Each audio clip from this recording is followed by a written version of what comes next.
never walk this road, then you can talk shit. Gambling with my life, but I refuse to go for nonsense. This the life I chose, this all I know, ain't many options. About to tell the truth, I make the rules like I'm Fleece Johnson. Shout out to my guys Big Lee, man, and Fleece Johnson, man. Them boys is going crazy over there at Hustler Spirit. That channel is going crazy. Over hundreds of videos, hundreds of thousands of views, man. And the best part about it is each view is keeping another life out of prison. You know what I'm saying? That's what it's all about. Shout out to them guys, man. Keep doing y'all thing. Peace. Hey, what's up? This is Big Lee with Hustler Spirit. What's up, Fleece? Hey, what's up, big brother? Today's a good day, man. This is the It is 100th full video on Hustler Spirit. And you've been the main attraction. How many? This is the 100th full video that we've done on this channel. Wow. Better give it a hand. Oh. You know, I think we can be honest right now. I didn't think we was gonna make it. We had some times where now I get to see the growth in a different way, because at first you used to get so frustrated over different things, and you'll be like, man, I'm done with that. I don't want to have nothing to do with that. I don't want to film no more. I don't want to do no more videos. And man, you somehow you understood the mission, no matter how mad and frustrated you may have got over comments or what anybody else said, or even over your personal life. But it had to take a lot mentally for you to tell some of the stuff you told about yourself and your stories. At first, what is my frustration was, you know, who are you? That you feel that I got to explain myself to you. I'm not explaining myself to nobody. You know, and the hell, how you feel about me, I think of me. I have opinions and too. What I think about you. You know, so it was frustrating, and because I'm talking to a society that is, bad. A lot of people, they don't care about your personal life. I'm not in the company of telling people personal anything about me. Too much information has never been me. I have always been hard to provide information. You know, and my words have always been true. But you know what? You know, I looked at the fact that, you know, I'm a changed person. You know, I don't have that same mentality, mindset that I used to have, right? And where I wouldn't explain nothing. Don't care what you think. That was me. But I saw opportunity right here, right? To tell my experience and tell it in a truthful way, right? Leaving nothing out. Nothing. You know, and the whole focus is this confession, as I call it. I confess my wrongs, man. I confess to things that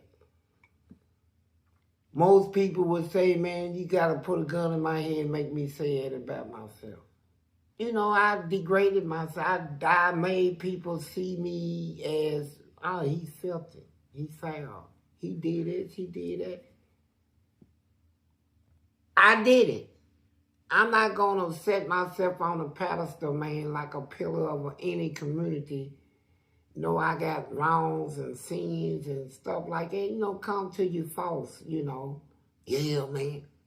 I was in prison the whole time I was in there. I ain't mess around. I ain't do nothing. I worked out, lift weights, ate my noodles. You know, all that old fronting. I tell you the real truth, man. What went on in there, something that people don't talk about. Yeah, I've been in prison, man. That's it. And I could have done the same thing, man, but I thought y'all deserved more than that. I thought y'all deserved, for once, for somebody to just sit there and just tell the actual truth about a penitentiary, man. What really goes on in these places, how it really is, not the Hollywood version of what you think, but how it actually is in a penitentiary.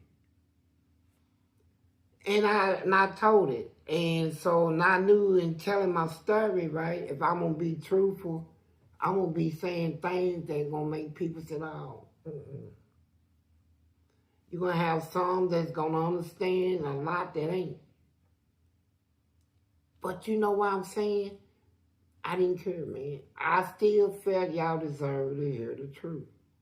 And even when I told you the truth, there was still some that says, I don't know if I can believe all that. You win some, you lose some. Hey, look, I'm not with that either.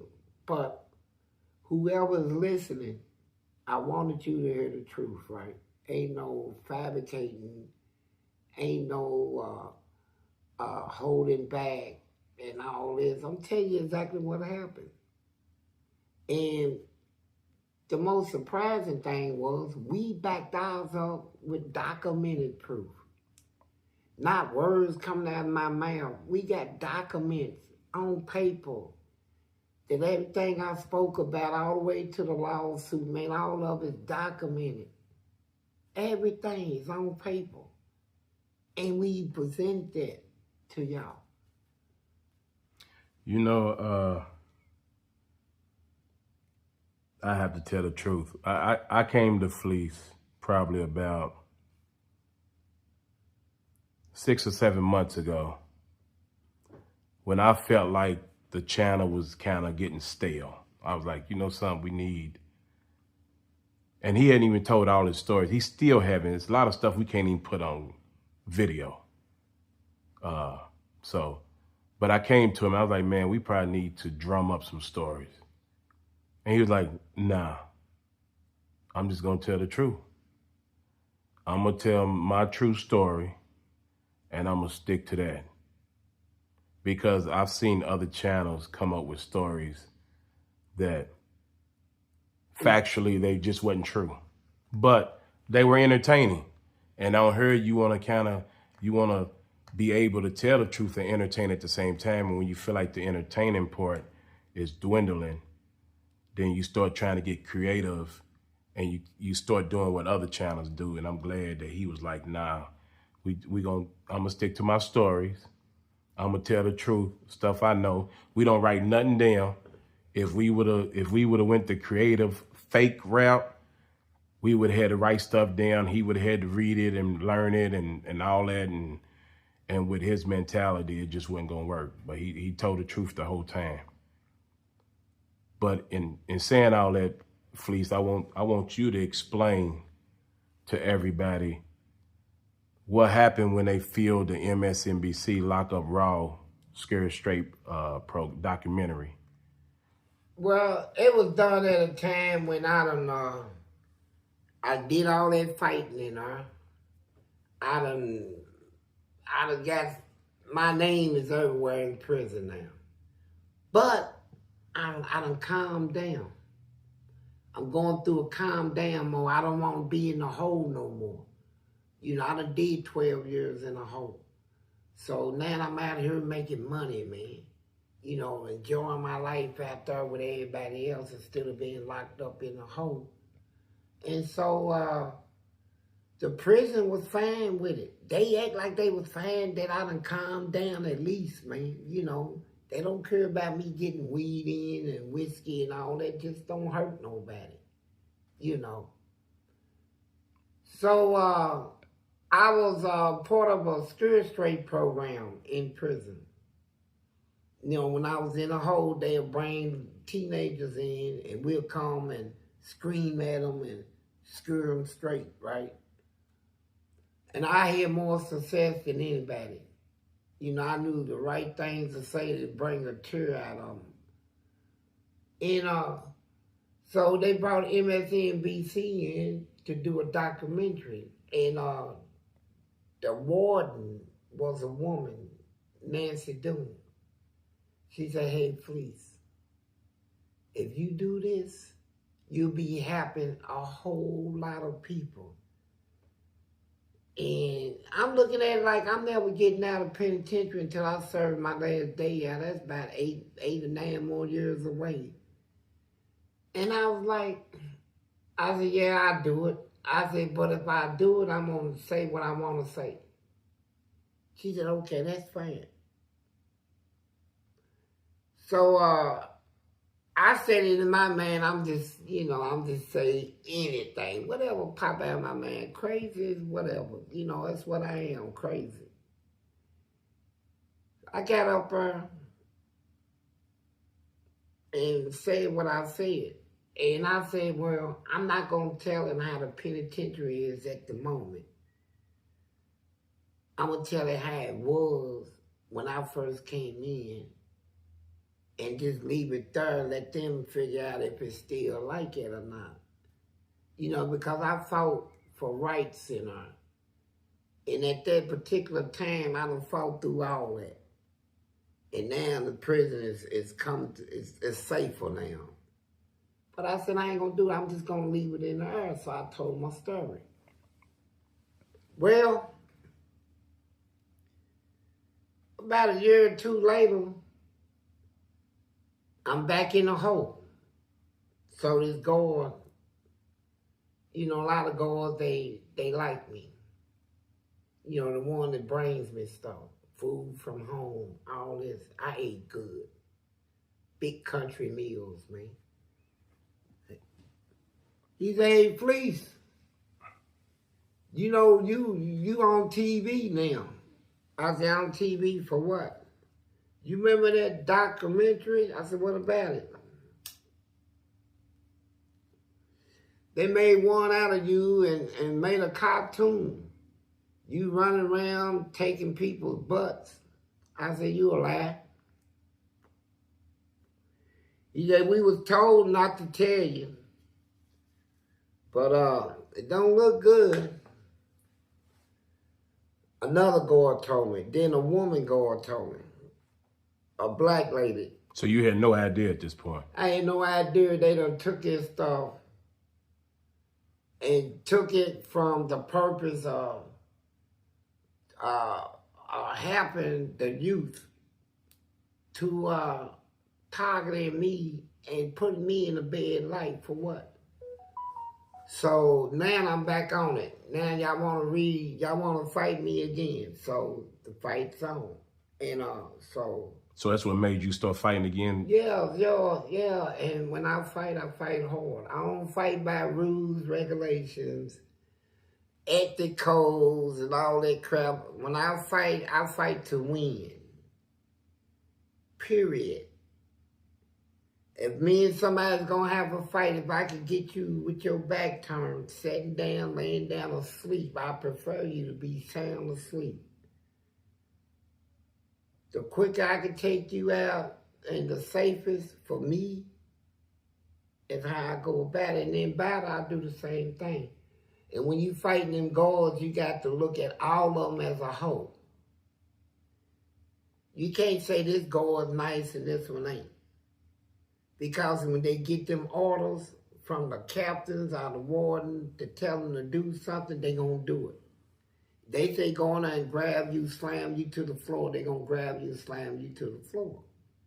If they say Mason, put them in an electric chair, whatever, they gonna do what they told. So you gotta look at them as a whole. And then you hit them in whatever the weak spot is.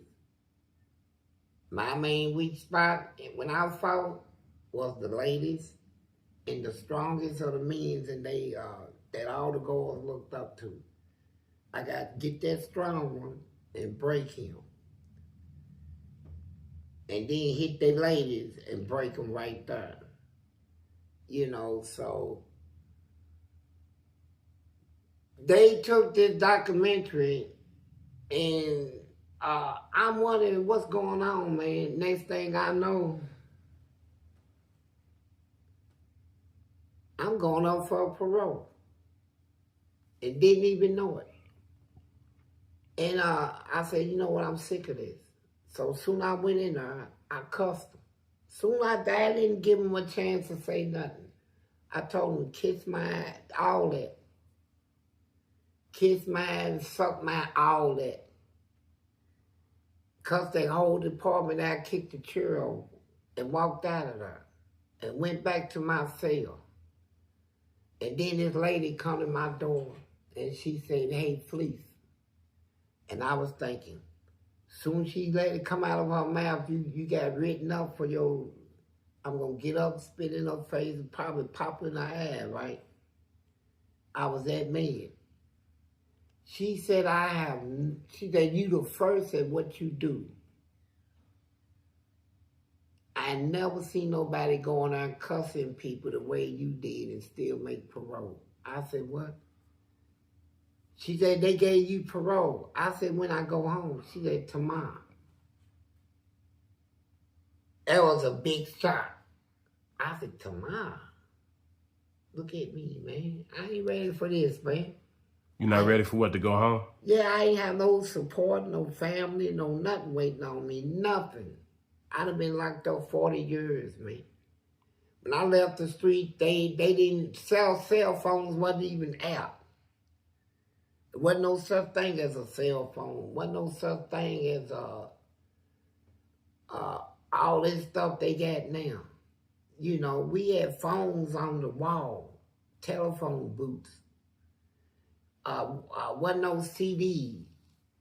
We had 45 records and albums, 8-track tapes. And now they gonna throw me out.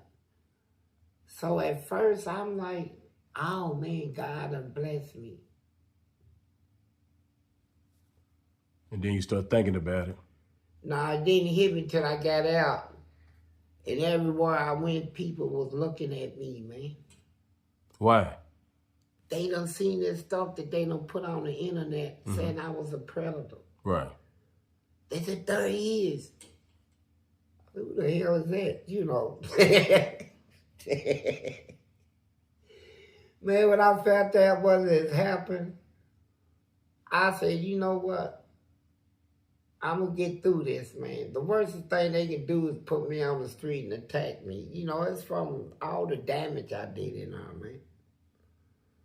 And so I got hooked up with you, my agent. And my main thing was to clear my name, right? Mm-hmm. You call me a predator, can you prove it? Can you bring anybody that says that I ever did this to them? No. Do you have any complaint that somebody said that I didn't know? Ever? No. Your prison record is none of that's in it. You have none of it on your record. None of it in your juvenile detention record. You have not done it, period. But they called me this. So I had to bring this to YouTube, to the public, clear my name. When I established that, I saw another opportunity. I should have just shut everything down and said, you know, my name's clear, man. You know, I got evidence to show I never been at. They ain't got nothing crap. Well, when I came out of my mouth, you know, and I'm talking crazy, you know. And it's just like somebody say, hey, Fleece, kiss my ass. I said, yeah, all right, pull your pants down. It's just talking crazy, just saying crazy stuff. No, suck my, you gay? What you mean? Nigga, you told, man don't tell another man to suck his what's-your-name unless he's gay. You know, what is that? You would tell another man to suck your cock. Damn. You into that? You know, I always had crazy things to say, man. And when I did this MSNBC, I'm going to tell them how it was.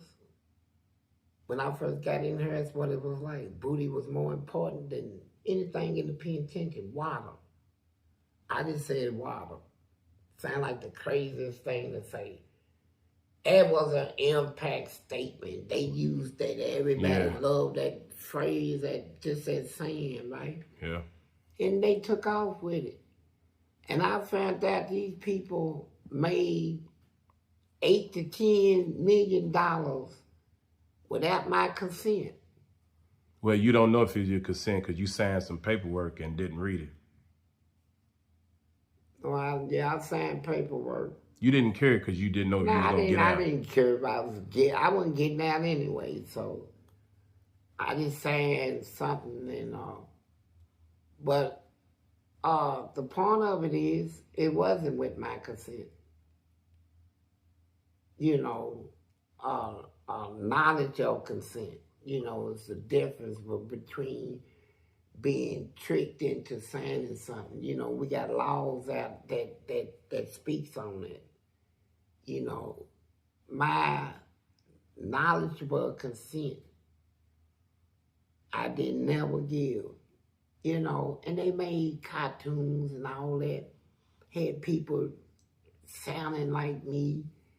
And in these cartoons, they had me just turn people up. Ain't it funny how a cartoon of me graping people was put out over the internet. Now it was on TV. And y'all believe it. Y'all actually believe that with no shred of evidence. You know, that was me. From a cartoon. Y'all believe that. And some of you out there that don't want to be wrong still believe it. You know, even though you know you're wrong, man, you sat there throwing stones at somebody that ain't never had it on his record, man. It never had it on my record, period. And y'all believe that from a cartoon. You know, I think you might be, it might be somebody else I just can't think of right now. You might be the only person that I've seen that's criticized solely on what they heard that he may have done in prison. And it wasn't even in the free world. Yeah, and can you imagine, you think they wanted y'all to see me in the light as a hero? The person, a black man that came in their prison system at 15, tore up everything. Defied them, made them quit their jobs, everything. About 80, 90 girls I made quit. Here's an inmate they done maced over 2,300 times.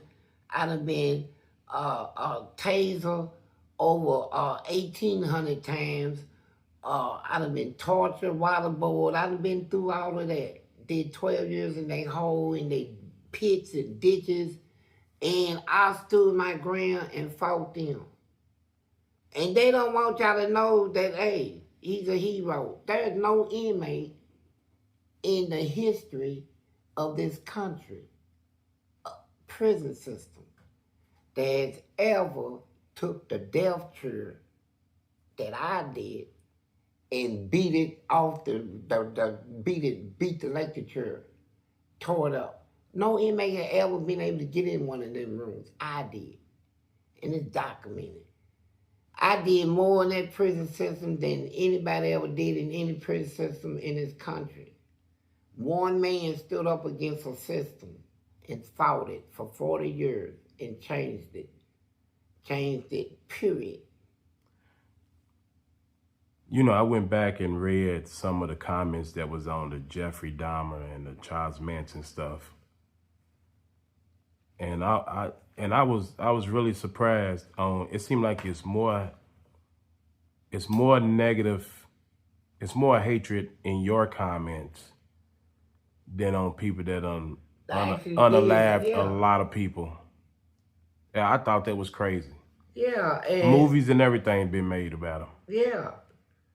And here I am, somebody that started out with 10 years,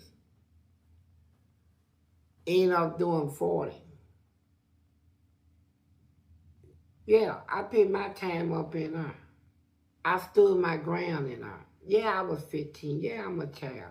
But you know what? Ain't nobody gonna treat me like a dog. I broke through all the color lines in her. I made it possible for blacks and whites to sit at the same table, talk to each other. The gangs that were frewing on the streets, Crips and Bloods, I brought all them together. You know, we was just one in her. You know, I had control of things in her. And I took all them guards that they were trained at the academy and tried to make them treat us nasty and flip their man over, man, to treat us right, man. Treat us like humans, bro. You know. Let's talk about how you, at first you wouldn't think before you act. I had a compulsive behavior problem, which means that I will react without thinking. I only think after it's done. You know, like if me and you get ready to have words, I just swing. You know, it's I done already concluded it's gonna be a fight. Why I sit here and talk it out, talk it to that point when I'm at the point. Just throw your blows, man. If I want to spit on one of them, I'll do that. Throw feces on them or whatever. And then I got to thinking, man, I'm fighting people that got reputations, man. People that really, I think, can whoop me. It's a lot of people in penitentiary could have just dusted me. There's no doubt in my mind. They could have just wiped the floor with me, man. But you know what? What got me past then was my heart. I had more heart. And what I was proposed to do and how I catch you. A lot of my battles, I threw the first punch. I got the first lick in. I popped his head, popped him in the head with something. If I don't think I can whoop you, I'm gonna whoop you with something. You're gonna get whooped. But anyway, the point of it is, I thought that I helped a lot of people. I helped people get out of prison. I saved people's lives in prison. I even saved some people that worked in prison, their lives. I told y'all about that, the school teacher that they was getting ready to rape. I stopped that. You know, even fought for her. She was my school teacher. She didn't bother nobody. And they had her in a chokehold, get ready to pull her panties down. And I broke it up. I did things in her based on me, what my belief is. What made you start, when did you start thinking before acting? Because it was after you got out. Man, I kept on ending up in the hole. And when I get in the hole, man, I'm sitting there like, why did I do this, man? Damn, why did all I had to do is do something different, you know, this and that. But I realized that I had a behavior problem, man, an anger problem. And one day, see, it wasn't nothing that could change me. No doctors, no medication, no nothing. You can talk to me all day, man, my mind is set. You know, I'm right where I'm at, and that's where I need to stay, right? And one day, man, I let that anger get so out of control. I never forget it with my eyes open. It has never happened to me. I wasn't high, wasn't on no drugs or nothing. I'm just laying in the bed and I got angry over something. I got so angry that I just went black. Couldn't see nothing but darkness. And I felt my life leave my body. And then I'm in a place, and the place I'm in is just pure darkness. It was so dark you can feel it against your skin. I'm not in my body no more. I know that. It's telling me that. And then an airway split with fire coming in a loop like that towards me, flames. And a figure came out of that corner, walking like they walk in a service, you know, real straight, like a soldier. But it was fire and flames. They had a figure of a man and it was walking towards me. But before it got to me, my life went back in my body. I raised up out of the bed. And I told myself this, I don't care who don't believe it. I know what I saw. With my eyes open, I'm not in a dream. I'm not having none of that. It's this wide open stuff that just occurred to me.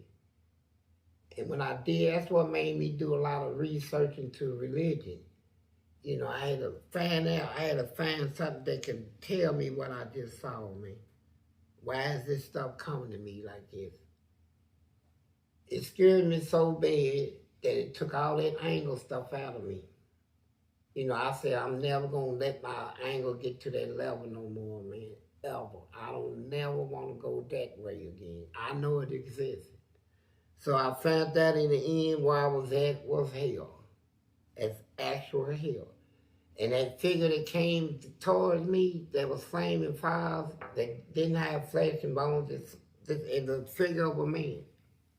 It was the angel of hell in its original form. I seen it.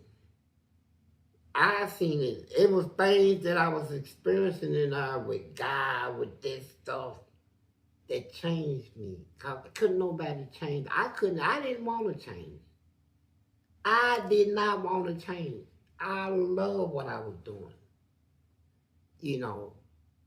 What you mean? I like doing it. I like doing everything I was doing, even the gay stuff. I liked all that. You know, and I didn't want to change. And as far as I'm concerned, I didn't care about getting out no more. You know, it's just my life in her. I was raised. How do you settle into that? I'm gonna be here for the rest of my life, so I might as well get comfortable. Well, the way you settle in, you calculate my age, 67. Then you take the 8 years I did in juvenile detention, add it to the 42 years I did in adult prison. You know, combine them together, 8 plus 12, 42 is 50. 50. Yeah. Subtract 50 from 67. 17. Yeah. Only that much years of my life been spent on the street. Rest of it I've been behind bars. So being locked up, deprived of being able to make a life for myself in at that time, growing up as a child in I felt like this is my life. You know. And I was having fun at it. I'm in control of everything. I got poker games. I got stores. I got people do anything I say, man. When we first started doing this, you made comments like, and this is how I know the growth. You said it was better in there than it is out here. Do you still feel that way? You want me to be truthful? I want you to be truthful. No, I'm serious. You want me to be actually truthful? Yes. Yeah. You still think it's better in prison than it is out here? Man, let me tell you what made me say that. Picture this. If you go to Eddyville where you got your own cell, single cell, right now, due to me, all them cells is brand new. The toilets and all that is brand new.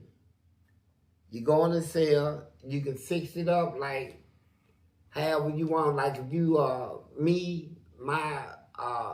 let's say I was a Lakers fan.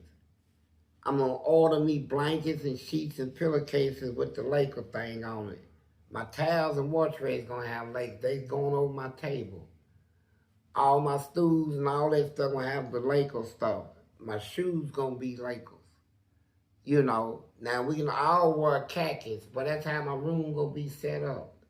Now you get your TV. Now, only thing you gotta do in prison that I came out of is screw your cable into your TV. And your TV will program all the channels that come through this cable. HBO, Sherman Movie Channel, Disney Channel. What's the other? What's the channels? HBO, Cinemax, a movie. Hey, you know what? Cinemax, man. Cinemax, whatever. All them channels. You almost messed me up. We had every channel free. On Friday, they got movie nights. Well, whatever's playing at the theater, they done already brought it, and they gonna show it to us. From Friday running all the way to Sunday. All we gotta do is make sure we hustle up our food and all that, what we gonna eat from Friday on out. You know, we gonna get high, we gonna do whatever. You got everything going for you. Your weights is free. Your medical. Let me know when you finish. They got medical in our free. Everything's free, the food. The weights, the gym, the boxing bags, all that. You can't go where you want to go. You can't go buy what you want to buy. But we got a canteen that sells everything. Every canned good, every tater chip, every candy bar, every soft drink, every loaf of bread, crackers, every meats and bologna, hot dogs. They sell all that chicken, fried chicken. We buy that. Then we got the once a month special orders where we can order from restaurants off the street. What you do when you want to go on vacation? Hey, you can't do that.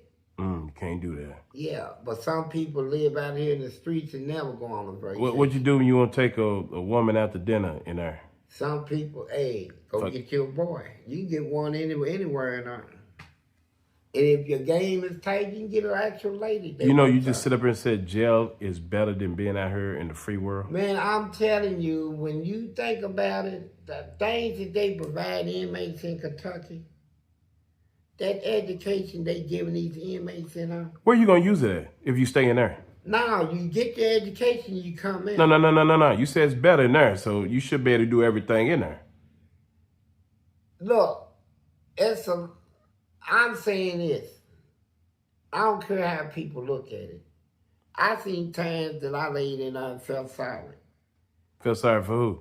The people out here that is going through shit. People that ain't got nothing to eat. Ain't even got a damn TV. Let alone cable.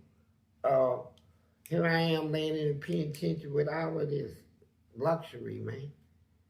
PlayStation. I even got my hands on some sex movies. You know, run them through the PlayStation. It's just like, you know what I'm saying? You know what institutionalized mean? Yeah. What does it mean? It means if a person asks me where I'm from, if I was truthful, I'd say the penitentiary. Because I done lived most of my life in the penitentiary. And so I'm not like somebody say, yeah, I'm from Cali, I'm from Chicago, I'm from Louisville. You know, a place they growed up in. I growed up in the penitentiary and was raised up in it. So if you want to know where I'm really from. So that's where you most comfortable at? No, and where I'm comfortable at, that was my hood. No, I'm asking, you said it's better in there, so that's where you was most comfortable at. Yeah, I was comfortable. So even been out here for 10 years now. I've been out here and the shit out here is not all that it was pumped up to look like it's worth it. People, the way they go crazy in the penitentiary to get out here, they go through stuff in her, they snitch on each other, they do everything in her. To get out, they'll do anything. And then to get out of her, in this society, the way it is out here, the way people are, So okay, why are you still out here? If it's better in there, why are you still out here? Nah, you missing the point. No, you told me it was better in there. So I'm trying to get to the bottom of it. You said that before. There's more opportunities out here. So what about freedom? You ain't free out here, man. You more free than you are in there. Shit.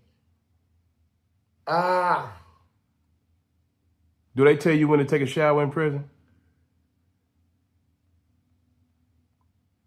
They tell you when you gotta get up? Look. I'm just asking you a question. I've never been there. Here's what I ain't saying. This is what people don't know. Okay.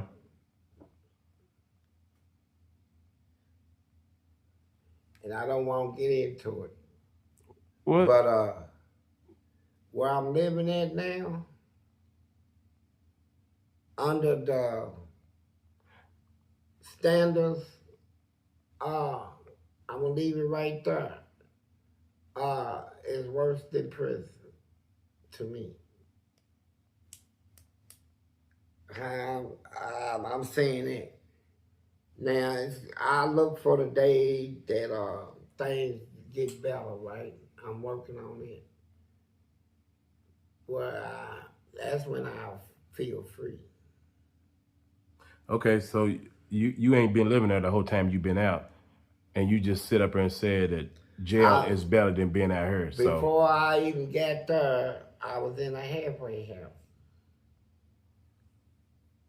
And I went from halfway houses, and I was working in one halfway house. They got me out. I was doing feeding the hungry and the poor, and I collect money for homeless people. Stood out there in the street, collected money to feed them. You know, and fed them. You know, I stayed in there for some months, and then the pastor that ran the place had me working on houses and stuff for him by myself. And I get paid $40 for some work that I should have got thousands for. You know, people was using. Yeah, but you wouldn't have made it in prison either. I went from that halfway house to another one where I worked for a church, you know, and I was doing church work. I was doing fundraising for churches, programs. I was holding banquets, and I had some important people at my banquets, like Brenda Diamond, David Davidson, Miss Brown that runs the Brown Hotel, the biggest hotel in the state. And all them came to the banquet, you know, to donate. You know, what they had in common is each other. You know, the lady that had a meat store, she was there. So I hosted banquets like that. These are the people, you know, we had 82 tables, 8 people to a table. We had servers, drinks, and all that for them. And that went south. And then I ended up doing other work for people, but I was somebody that people was using. They was still making big money off of me. Mm-hmm. And then I started doing the houses, renovating the houses, gutting them, doing hotels too. You know, putting in floors, windows, doors, you know, patios, bricking, you know, painting. And so, but I had bosses that were giving me like label that was like, you know, I was getting underpaid for good work, man. When I do them jobs and people tell me at the end of the day, they'll say, you the one should get the big money because you did all the work, you know. And I was taking a little paycheck, $10, $12 an hour, man, you know, to try to survive out of here. And I had all this stuff over the internet where I couldn't get decent jobs, and all the temp services and stuff, man, they was hiring me. And I worked through all that programs. I did everything, chicken farms, everything. Assembly lines, and then I became a supervisor at Royal Consumer Products. I ran a whole production line. Ran the whole production. And I had my own office. I can hire people and I can fire them. And then, when the corrections cabinet heard that I was here this job, making $26 an hour, they took it. They say, you in our custody, we're going to send you to another halfway house. That's when I made a decision. You know what? I'm tired of this. I called 911 and they had them send me back to prison so I can give them the rest of their time. When I come back out, I ain't going to owe them nothing. I had 7.5 years left. But I went into some programs that knock a year off. You said it's 6 months.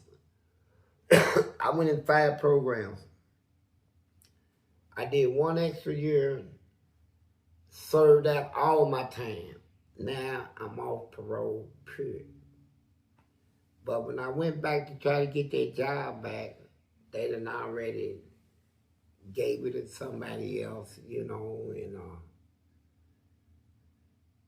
so I moved on, man. I went to Indianapolis, and up there, I ain't know nobody, and I was taken in. Somebody took, a white family took me in, man, a police woman. She's a sheriff.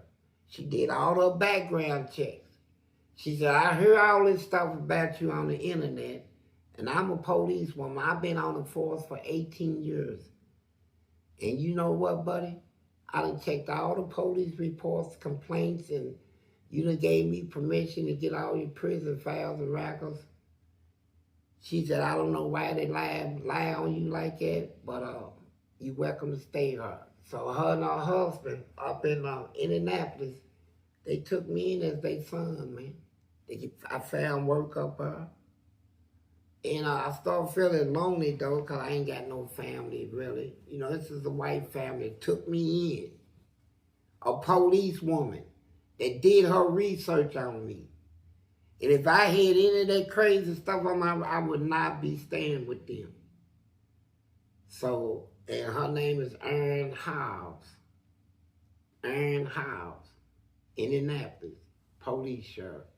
Google her. So, then I went from Indianapolis, I went to Minnesota. So I went up there and lived up there for a while. And came back and went to Atlanta. I ain't like Atlanta. Then I came back to Louisville. And still, you know, I'm working. Everywhere I go, I work. And so I got back to Louisville. I still got all this internet crap. I didn't know how to deal with it until I met my agent, Big Lee. And he took an interest in it and said, I'll help you clear your name, man, but I'm going to have to need your consent to get your prison files and records and get all the evidence, because I'm not going to say you ain't this and you are. He said, I want police reports, I want all your everything. So I signed my name to it. And Big Lee went through, got all my stuff, and cleared me. Yeah, and that's really what makes it so difficult. Now, don't get me wrong, you didn't do everything right in prison. You did some stuff that I was that I would be like, damn, that wasn't right. Like but, what? People gonna ask you, like what? Like when you took that lady's walkie-talkie. Yeah. Nobody's gonna look at that like it was the right thing to do, except somebody maybe in prison. Nobody out in the free world is gonna be like, oh yeah, it was cool. No. The one officer, I forget, I think you was in LaGrange. And I think you wanted to leave and come back. And the other inmates took her in the restroom, did whatever they did with her in the restroom. Well, like I said, that was at a time, I done went on, listen to this. I was weighing 198 pounds in Eddyville. And that crazy black lieutenant took and put some bugs and worms and nasty stuff in my oatmeal. And when I seen that they get ready to go to this level to play with my food, and ain't nothing I can do about it, I said, I'm going to do this. I'm going to make them transfer me. I'm not eating no more food till y'all transfer me. I died in here. And they made me go 21 days without eating. Every day the nurse would come and put me on the scale to see if I'm eating or not. They can tell by, Your weight. Your weight. Mm-hmm. And they take my vitals and all this. I dropped from 198 to 132 pounds in 21 days. Yeah, I didn't eat. That's how persistent I was. And so when they shipped me to another prison, but they sent word to the prison to give me trouble when I got there. So soon I got there, I went to file a 1983 Civil Rights Act. I'm going to file a lawsuit. And my pen ran out of ink, old state pen. So I went into the caseworker office and she was sitting there with a lieutenant. So I asked him, can I use one of your pens? So the lieutenant, I guess he had eyes on her, he gets smart. She ain't got none. I said, she had a big job and sitting on the desk. I said, that's a big job. And he said, give me that pen you got. He said, it's a state issue. I'm going to consider contraband confiscated. This abuse of power stuff. He said, now get out of his office. And she laughed and he laughed. So I went and talked to the liaison down there. I want to know I'm right, 100% right before I come back. He said, they can't take that because if it was contraband, the state wouldn't give it to us, issue out to y'all. So I said, yeah, that's all I wanted to hear. So I'm going back. 132 pounds. I just came out of a hunger strike, man. I went back to that office. Somebody was getting ready to shut that door, and I just kicked it in. Boom. And it went back, hit the wall, and the glass just came out the door. I said, nobody in here gonna take a damn thing from me. I reached over and grabbed all her pens on that job, put them in my back pocket. He jumped out and said, you going to ASU. That's a administrative segregation unit. He grabbed me like this, tried to throw me against the wall. Now I'm 132. I said, bam, broke his grill. Popped him by like 18 times, just so quick. I probably ain't got all my strength now, because I'm 132. Grabbed him, slapped him. She get up and swung on me. So now it's on. I'm going to put her in the same light I put a man in. Now it's all out. I'm all out. I'm in my beast mode now. I whooped him, I grabbed a tree, popped him on the back, broke the tree on him. Tree broke in an icicle. I was getting ready to try to kill him. And then she stood up and I popped her. From hitting me, I popped her. Knocked her all out in the hallway. Went out there, grabbed that little skirt she had, and was just trailing her. And there, all the inmates were standing around. They said, man, that's pussy. All that stuff, right? So I see where that man was at. They said, turn it off for him. I tore all of it off for him. I said, yeah, you gonna try to step up in the man's shoe, right? And she just laying there naked. So I said, y'all do y'all thing, man. So they come and put a sheet over, picked her up, packed her in that shower. They throw her. Now listen at this point. They tore her up, man. They about 20 of them, hell. And so I went outside with the weapons. So here they come with weapons. Put the weapon down. All the inmates hollering, drop the weapon, police, they'll shoot you. My mindset then was, you got that to do, right? And then I finally dropped it. But check this out.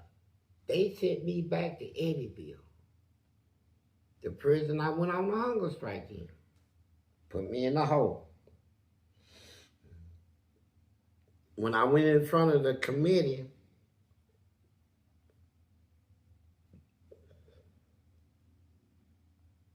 they told me, the lieutenant I beat up, he used to work at Eddyville. They fired him. They hate him. They thank me for whooping his butt, right? That's how they play it out. I whooped somebody. They say now if they want to press charges, there's nothing we can do about it, but we ain't pressing charges. We ain't gonna take it to outside court, none of that. You know, we're gonna drop the charge and all that. Matter of fact, we're gonna let you out of the hole. They didn't like him and they didn't like that woman either. So I got out of the hole, man. I got a blessing. So I'm sorry. That's how I was doing my time. So No, I was just making examples out of when you said tell them what I was actually talking about. yeah. But it's another thing. Since we're doing this 100 for a video, I'm gonna try to go over. It's gonna be a part 1 and a part 2 of this too. A lot of people don't believe you got shot in there. Even though you've told that story a couple times. Hey, look, I don't believe it. It happened though. And like the warden, that's how I won the $200 million lawsuit was won over this warden. I made him snap in federal court, man. It's documented. And so what happened was they brought me to another institution because I said I told mans up. They kept sending me to other prisons, right? And the prisons was told before I got there who I was, what to expect, and all this. So they had a plan for me. So I'm down there turning up the place. And so the warden had the guards to take me butt naked and walk me across the loop to his office. This is how nasty this warden is. I'm walking past ladies and everything on the loop. Inmates is hollering, who's that, Fleece? No, they can't do that, man. That's a violation of your rights, brother. Hey, they'll go and holler, hey, y'all need to go on. And all this stuff. Yeah, man, we gonna file a lawsuit over this, man. I get to his office, the warden sat in there, big fat nasty, Dewey Shavels, that's his name. He sat there, and he said, take all that stuff off of him. They said he said he ain't crazy. That's what he said. He said, what's this on my desk? I said, a 38. He said, you believe it's loaded? I said, I know it is. He said, take all that off of him. He said, you see this window? He had a big window in his office, and you can see the fence way over, big, field. And he said, I want you to climb out this window. And I don't care, he said, I don't care how you run, you can turn flips, roll over. I'm going to shoot one time. He said, if you make it to that fence, I'll put your black ass on the streets tomorrow. He said, my damn word. I'm not going through that shit. You got me messed up. You got me mistaken for something. I'm not stupid. He said, now go on. I said, I'm not going out there. He said, throw him out. So the girls grab me. We give it go through it in there. And I'm naked. I'm in there naked, wrestling with them. And he shot the gun in his office, man. Everybody stopped. He told them girls get out of his office. He said, sit down. He said, you smoke?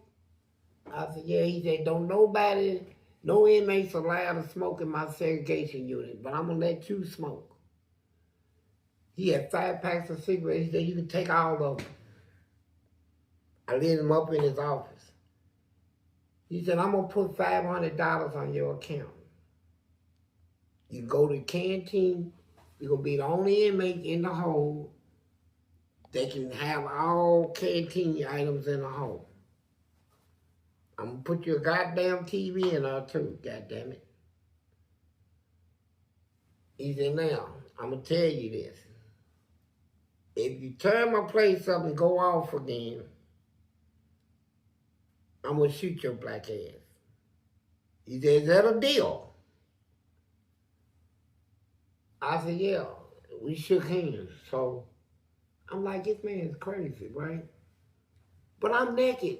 And I walked without handcuffs and shackles to the canteen. Across the loop in front of all the inmates, ladies, everything. They said, look. And I got in the line. And they said, let him come up first. Everybody got out of the line. I got in front of everybody. And she said, oh my God. She said, Fleece. She said, yeah, the warden, yeah, you can get up to $500. Man, I was ordering all kinds of shit, right? I said, I'm going to need somebody to help me. They said, the guards come and said, we'll help you get it down, all right? They went and got a buggy. I had cases and cases of pasta noodles. I had coffee pots. I had everything, man. Coffee, I had, whoo. You closing your ass like that was just an amazing man, time. That was it. And, but, check this out. They got a lady guard that works my wall. That me and her beef all the time. You know, we cuss each other. She'll look at her and call me all kinds of stuff, right? Now I call her names and go nuts. She was working that night. So when she made a round, she peeked through my doors. She said, them weak motherfuckers. And went on. I said, she gonna try to provoke me. I ain't gonna say nothing. She made a round. Then when she came back on the wall, she stood in front of my door. She said, that is some weak shit. You know, to give a bastard like you. I said, well, you have a nice day. But she said something, man. I forgot what it was. No, she said, oh, you know what they should have gave you? I said, what's that? She said they should have gave you a dildo to stick up your black ass and take it out and stick it in. I said, you know what, bitch? And now I'm ready to go, right? It was over. I went nuts. She said, I'm writing you up for that and all that stuff. Because he had orders that if I start cussing him and stuff to come in there and take my shit. So it was like 20 guards in front of my door. Back up. Back the hell up. So they came in there and took all that stuff out of my cell. All of it. They said, yeah, you had it made, boy. You had it made. You know what? You such a dumb-ass ignorant. I said, I'm going to show you how dumb I am when you leave. So I broke out of all that stuff. I tore that place apart. I flooded. I busted back 10 water sprinklers. Water everywhere, and I beat all the inmates' doors where they had to cut the doors off to open their doors. It's costing money. Here come the warden. He said, what did I tell you? I'm thinking he's going to shoot me with a taser. We standing in all this water, it's going to get them too. So fuck it, shoot it. I make sure y'all get electrocuted too. You know what I'm saying? I said, shoot it, punk. He said, I ain't going to tell you go in your cell. I said, I'm not going in my cell. Y'all want to fight? We'll fight right out here. I'll fight all y'all. All of you. Right here. And all them inmates was hollering water everywhere. They beat down the door, get us out of here. This man took that gun out and shot me in the leg. And I got the bullet hole in my leg. Went in and came out. I hit that ground so hard, pow, splashed in all that water. I said, oh shit, this fat motherfucker, he shot me. Yeah. He said, go get him. Here they come. You hear their footsteps through the water splashing. They was on me too, right? They was on me. One of them trying to keep my head up on that water, right, like he was drowning me. So they took me up out of there. So he said, put him in that cell. I want you to change him down. Change him down. Change him down. So they had me changed down. With a bullet hole in your leg. Yeah. Even changed that down. They brought the nurse in, 3 nurses. They had 3 of them they had come over. And she said the bullet went in and came out. He said, good. They said, we need to take him to the hospital. He said, no, I ain't sending his ass to no hospital. Y'all bandage his ass up right now. He ain't going to no damn hospital. No reports on that better be written up. So they did all that. So they put me in another better cell. Then they tried to butter me up. And she came back through the wall. And the lady out there set me off. And she said, hey, I ain't say nothing. She said, I thank you for not turning me in. I said, what? She said, you could have told them that I'm the one that provoked you, but you didn't say nothing about me. And the guard asked you how we got along. You said we got along good. You just went off. She said, I could have got fired. She said, so how about a truce? I said, fuck you, bitch. I'm gonna get her. And she went on though, but she didn't mess with me no more. But I got her back. I got her good too. I got her good. Cause at one time they tried me again. Say, give him all this stuff. And told her, leave my door open. But she is to be in there with me, in the cell with me, right? She had never been like that. Left it, I would be like that, right? And they had speakers under the hooked into the intercom where you can hear people talk. I always had mine because I beat on mine and unplug it. I don't want them to hear what I'm talking in my cell. So I can always disconnect and reconnect, right? So I had it all posted up. She's in the cell with me. She said, talking nice too. She said, it's a wonderful thing that you changed. Most people can't change. She said, I'm really proud of you, Fleece. You know, and I'm glad you don't hold grudge. She was just trying to play on my sympathy and stuff. Man, you in this cell with me, man. You done gave me, we've been going at each other for over 18 months, man. You done called me everything, niggas and all that stuff. And now you locked in, man, you in the cell with me, the door's open. I got my thing fixed, but can't nobody hear you. So I start laughing, because I already visualized how I'm going to take this crap out of her. So I said, she looked at me, and I laughed again. She said, what's funny? I said, you know, what's funny is, I got shot because of you. You know, you provoked me. You know you did. And you did it on purpose. And now you're going to stand before me in this cell.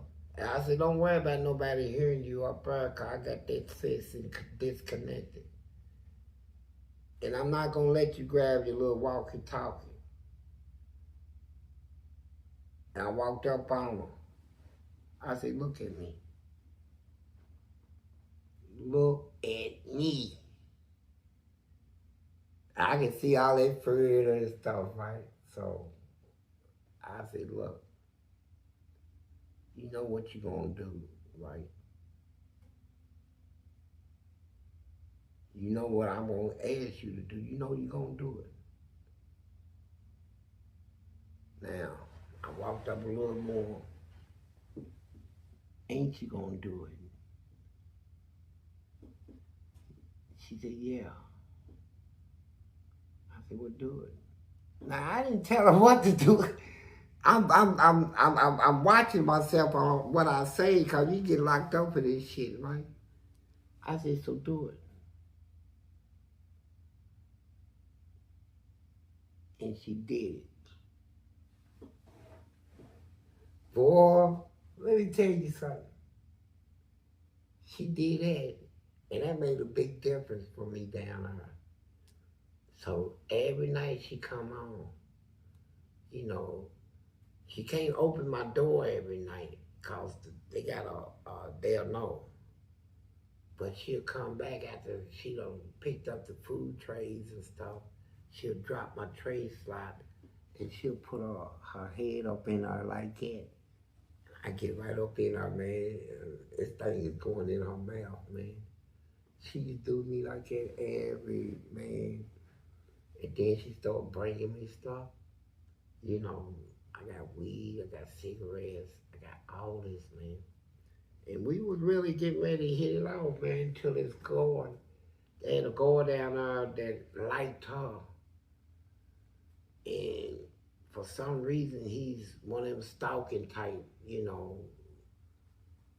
And he caught her. He caught her deep throating, you know. And so he wrote a report. And she said she didn't. So we go to the committee.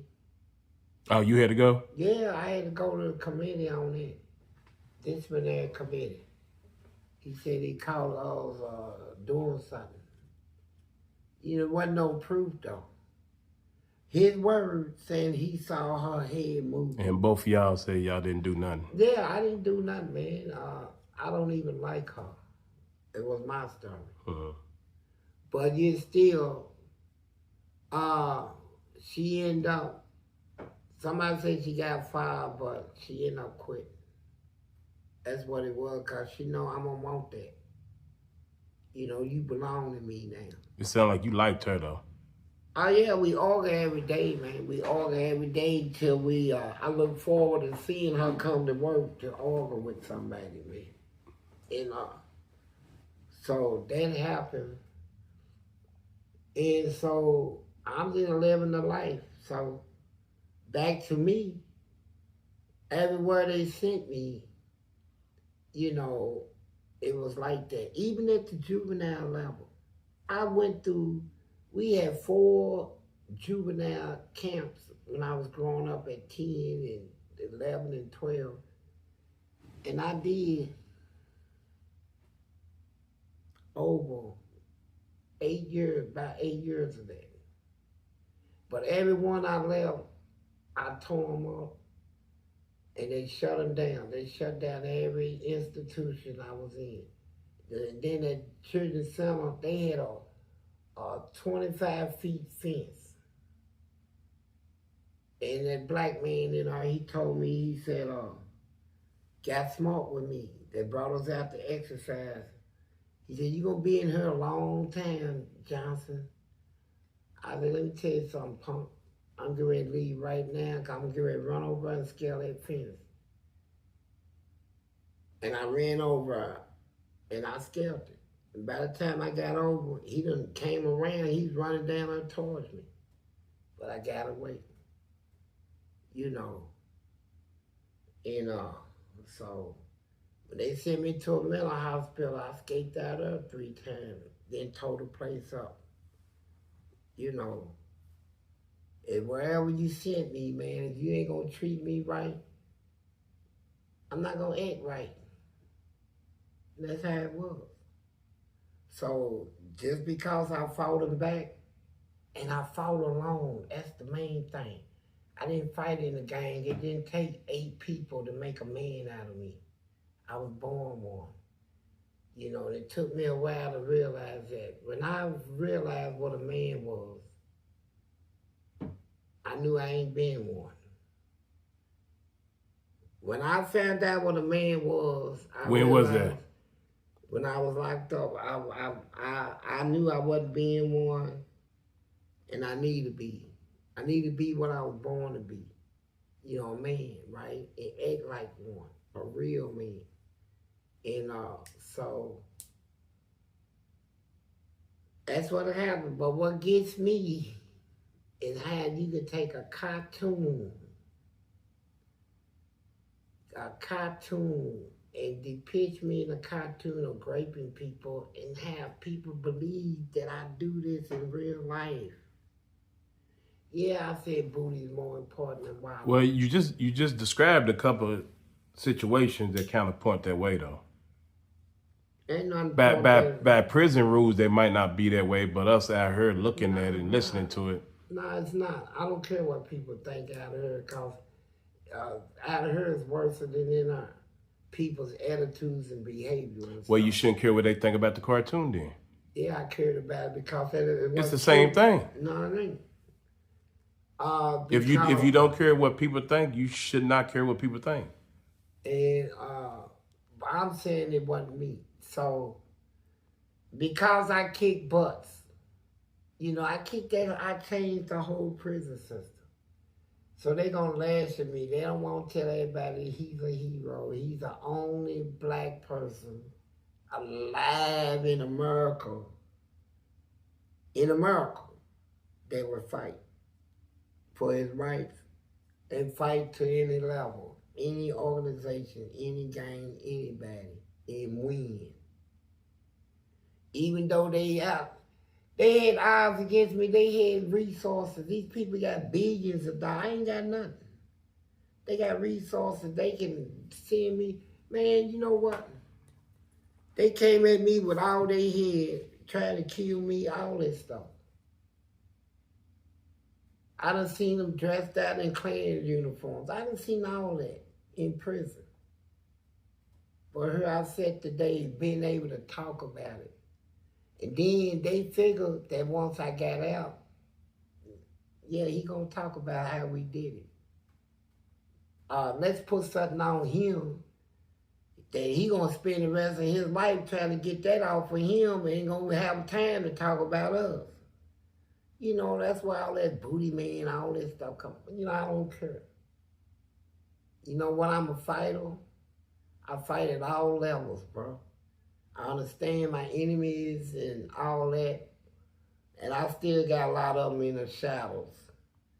Throwing little slugs and punches, want me to get stoned down here.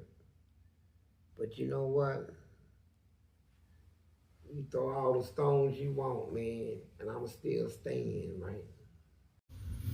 I want to send a special shout out, man, to Big Lee, man, from Hustle Spirit, man. Him and Fleece Johnson, man, they're doing good work over there, man, trying to help the kids out, steer them in the right direction and keep them out of prison, man.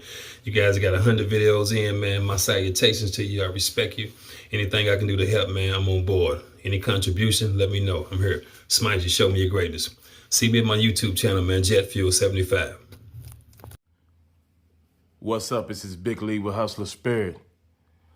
Number 104 video. What's up, Fleece? Man, all good. My voice is hoarse right now. How'd it get hoarse? What you been doing? Sure. Ain't been eating no pee, but I've been crying a lot, man, I guess. No, smoking. Oh, okay. Probably smoking. You had something on your mind. What you got on your mind today? Man, I don't like what I see on TV about parents being held accountable for the sins of their kids, man. Well, no, I agree with that. I don't. How you gonna punish your parent for something they didn't do? The kid did it. Are they responsible for the child? They're not responsible for their ex. Not at all. No. So there's no accountability from the parents when it comes to a child. The accountability is on the person that committed the crime. The accountability is there. You committed the crime. You should be held accountable. Not your parents, not your granddaddy, or your mama, or your daddy. You. They should be held. They both should be held accountable, shouldn't they? How? The child and the parent. No, the parents, man.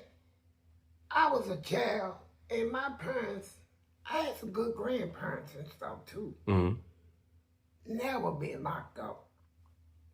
And they talked to me, try to take me to church everywhere. Your grandparents? Yeah, everybody. What about your parents, though? My parents wanted me to go to church. My mama and my brother, they would take me to church. I hated it. You said at one point you couldn't go talk to them about nothing. Yeah, that was then. But when I think about it,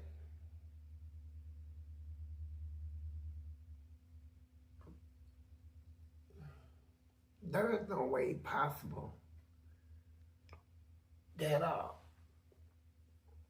somebody's sins or crime that I didn't do can be passed on to me as if I did it. No, I don't believe that. I mean, I can bring a kid in the world. Mm-hmm. You got parents out there that tries to teach them the right way. Mm-hmm.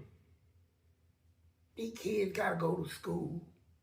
Throughout their life, they go to school, which means they meet kids their age.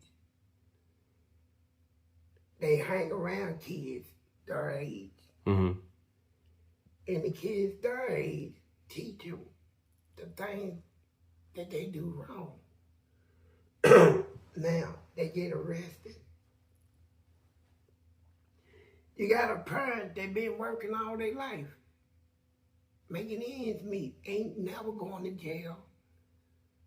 Get locked up because your kid did something? Mm-hmm.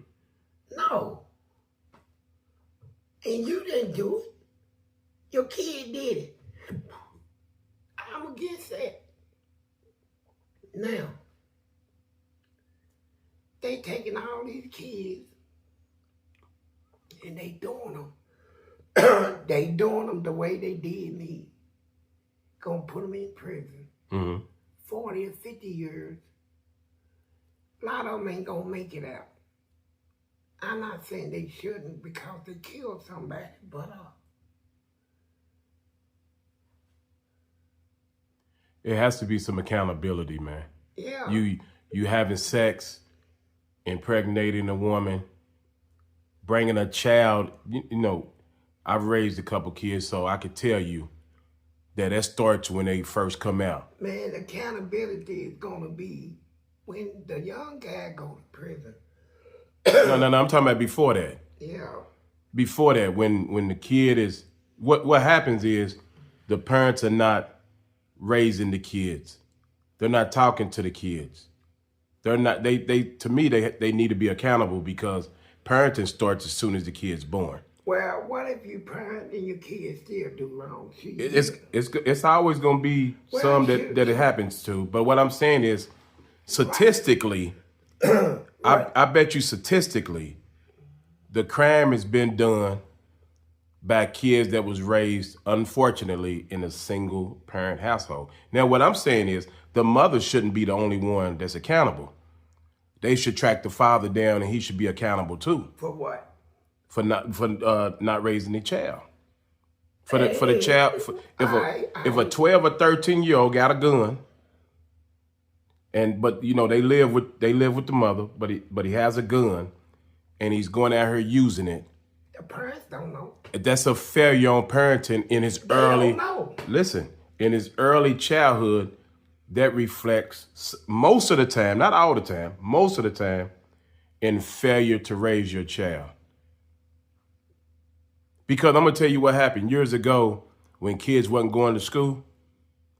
They got to a point where they was punishing the parent too. The parent could go to jail if the child didn't go to school. And guess what ended up happening? What? Attendance went up. Because when you hold a parent accountable, they do a better job raising the kid too. I disagree. I remember Adam and Eve committed all them sin towards God. Mm-hmm. The Father of all. Mm-hmm. The Father of all. They all got punished. But he didn't. Not the Father. He punished the ones that did wrong. The kids, his kids. Mm-hmm. Now, there's a verse in the Bible says the fathers should not be held liable for the sins of the kids. I disagree with that. I don't. Why? Because it's in the Bible? No, because it's true. I can't, if I ain't did no wrong, I've been working all my life. Mm-hmm. Never been in jail. Mm-hmm. Never had a ticket. Mm-hmm. And I got some kids. I work. Mm-hmm. I've been working all my life. I can't supervise my child 24/7. That's true. You know. And my child go out there and do something stupid and get a murder. And then they gonna come and lock me up? Hell no. Well, I think the part I think the part you overlooking is if my child is living with me and I'm paying some type of attention to my child, I'm noticing some type of movement that I know is not good. Because a lot of times, hold on, let me tell you, when them kids go to them schools and they shooting up in schools, the story always goes back to the parent knew about the gun, the parent knew about the letter. In some cases, the parents even brought them the guns. They didn't know what they was gonna do with it, but they participated in buying the gun. Well, my mama never been locked up. Don't smoke dope, none of that stuff. Mm-hmm. If she catch me with a gun, she'll turn me And she should. in. I mean, but even though she done turned me into the police before, twice. Had him come up there and get me while I was up there sleeping. My mama did get him. He committed a crime. And she doing everything right, obeying the law. Not turning a blind eye to evil or crime. And you mean to tell me, after she done went through all of that, I do something stupid, she should get locked up? Hell no. Check this out, though. No. Check this out. And I'm not trying to criticize your mother. We're just using this for example. You also told me when you was in elementary school, you would run out of the school and run home and she would bake you cookies and give you ice cream and stuff. No, what I told you, my mama never did that. I'm gonna go back on the video and find it. That's what you said. You would leave out of class and you would go home and she would give you cookies. Yeah, mama give me milk and cookies. Okay, well, you don't deserve milk and cookies running out of school. Man, look, I live across the street from the school. And you still ain't supposed to leave. The milk and cookies was to put me in a good spirit and get your black ass back in school. What I need to put you in an elementary student in good spirit for? Get your ass over and go to school. Yeah, but I would have whooped you all the way across the street. And I shot your windows out. No, you wouldn't. Yeah, I would. No, you wouldn't. In the elementary, you wouldn't. Yeah, I would have. I did my daddy like that. If I would have parented you from the beginning, you wouldn't have did none of that. Shit. I'd have beat the brakes off you. You wouldn't did none of that. You would have knew. Been able to sleep at night. You would have knew. I used to, man. It starts when you 4 or 5 years old. You gonna try to tell me I can't sleep at night? You 4 or 5 years old? I'm saying a parent should not be locked up because their kids went out there and did something stupid.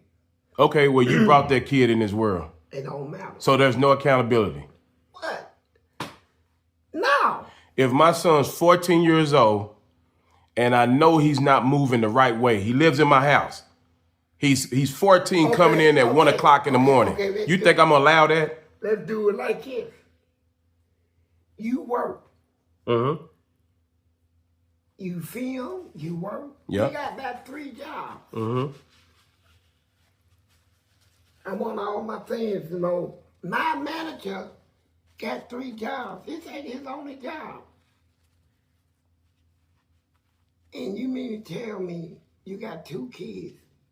They grown now. Yeah. And you doing good filming me.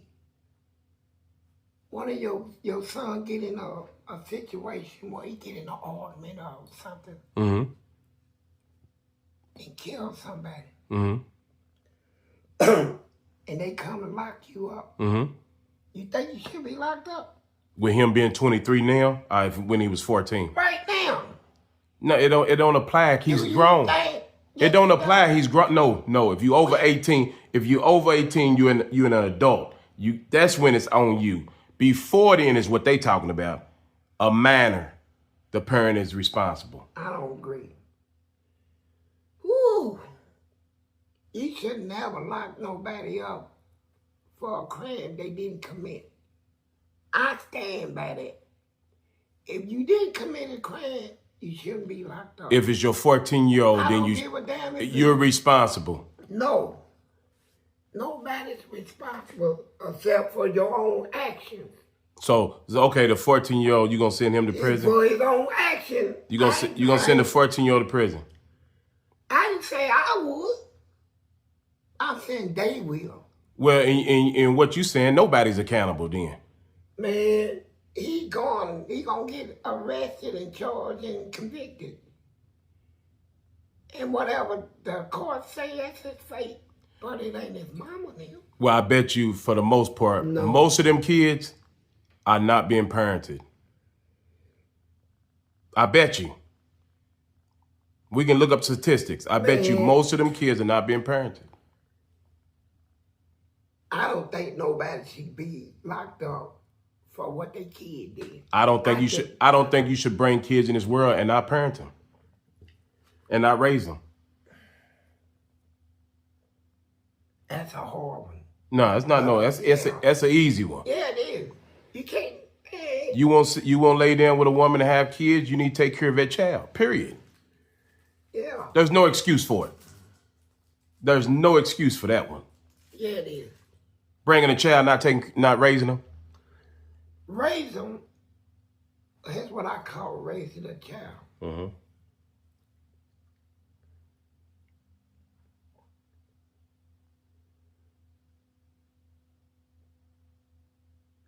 You raise them. How? Because you ain't never raised one, so you tell me. How? And this is where the disconnect gonna come in, because you ain't never had to do it. So you tell me, what's raising a child?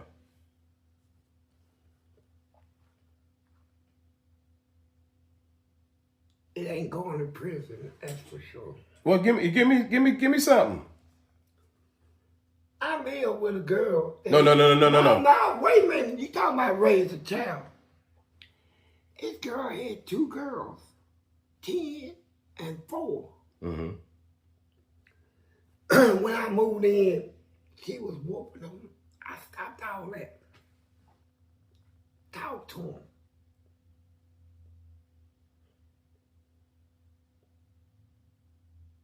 Hey, you got a point, though. You got a point. But about what? I still don't think the parents... What do I have a point about?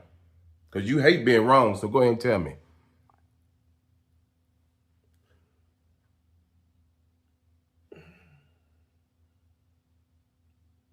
Them kids... You still don't want to say it. What do I have a point about? You got a point. About what? I went to... That you don't know a damn thing about raising a kid. Yes, I do. Okay, well, tell me. I was a kid. Okay, So, yeah, that's true. Tell me.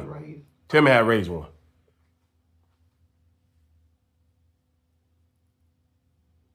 It depends on the kids, man. Tell me how to raise a child, man. With love. Okay, what else? That's it. How do you show love?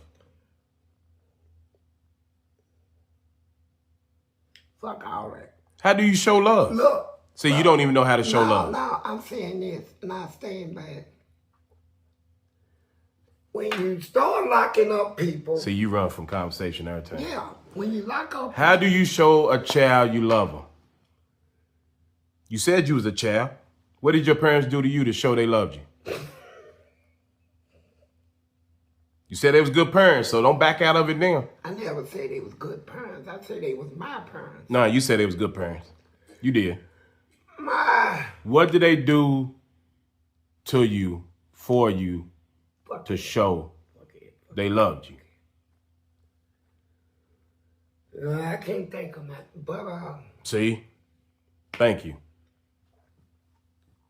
So see, that's where the disconnect is in this conversation. That's why you feel the way you do about the parents shouldn't be, the parents, I'm putting an S on it, because that's mother and father, shouldn't be accountable for a 13, 14, 15-year-old's act. I disagree. I think they should. I think the child should too, but I do think it should be some accountability to the parents of raising it, not raising that child. I don't like my daddy. You didn't feel that way when you was first born. I don't like my daddy. I'm making a point. And kids, when you get on, you talking about raise the kids. Society tell you now you can't even whoop your kids. I don't care what society told me Well, about I'm my telling kid. you, whoop one of them, you'll go to jail. I did that, so I didn't go to jail. Yeah, cause didn't nobody complain about it. And kids, if you strict, they retaliate.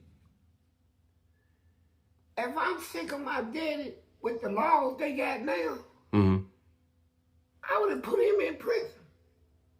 I would say, you know what? What did your father do to you? It ain't what he did, it's what he didn't do. He didn't love me. You know, he did a lot of shit. But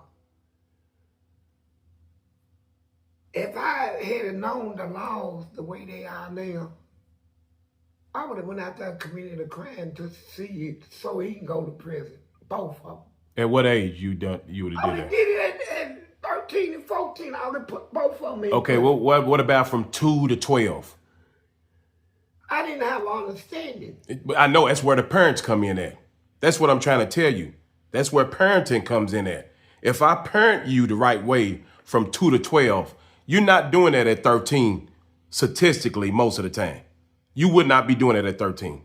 Number one, you would respect us as parents. Number two, at that point, you would realize all the discipline and all the stuff we was teaching you is because we love you. You're going to feel loved. I think your problem is you never felt loved. Then when somebody's trying to tell you what to do and you don't feel loved, then you rebelled. Then that's where the streets come in. That's where the streets come in. Now, guess what? Unfortunately, when the streets come in, you got this young guy on the streets and your parents are still letting you come in the house. You're not running my house, 12, 13 years old. I don't care what you got. You out of there.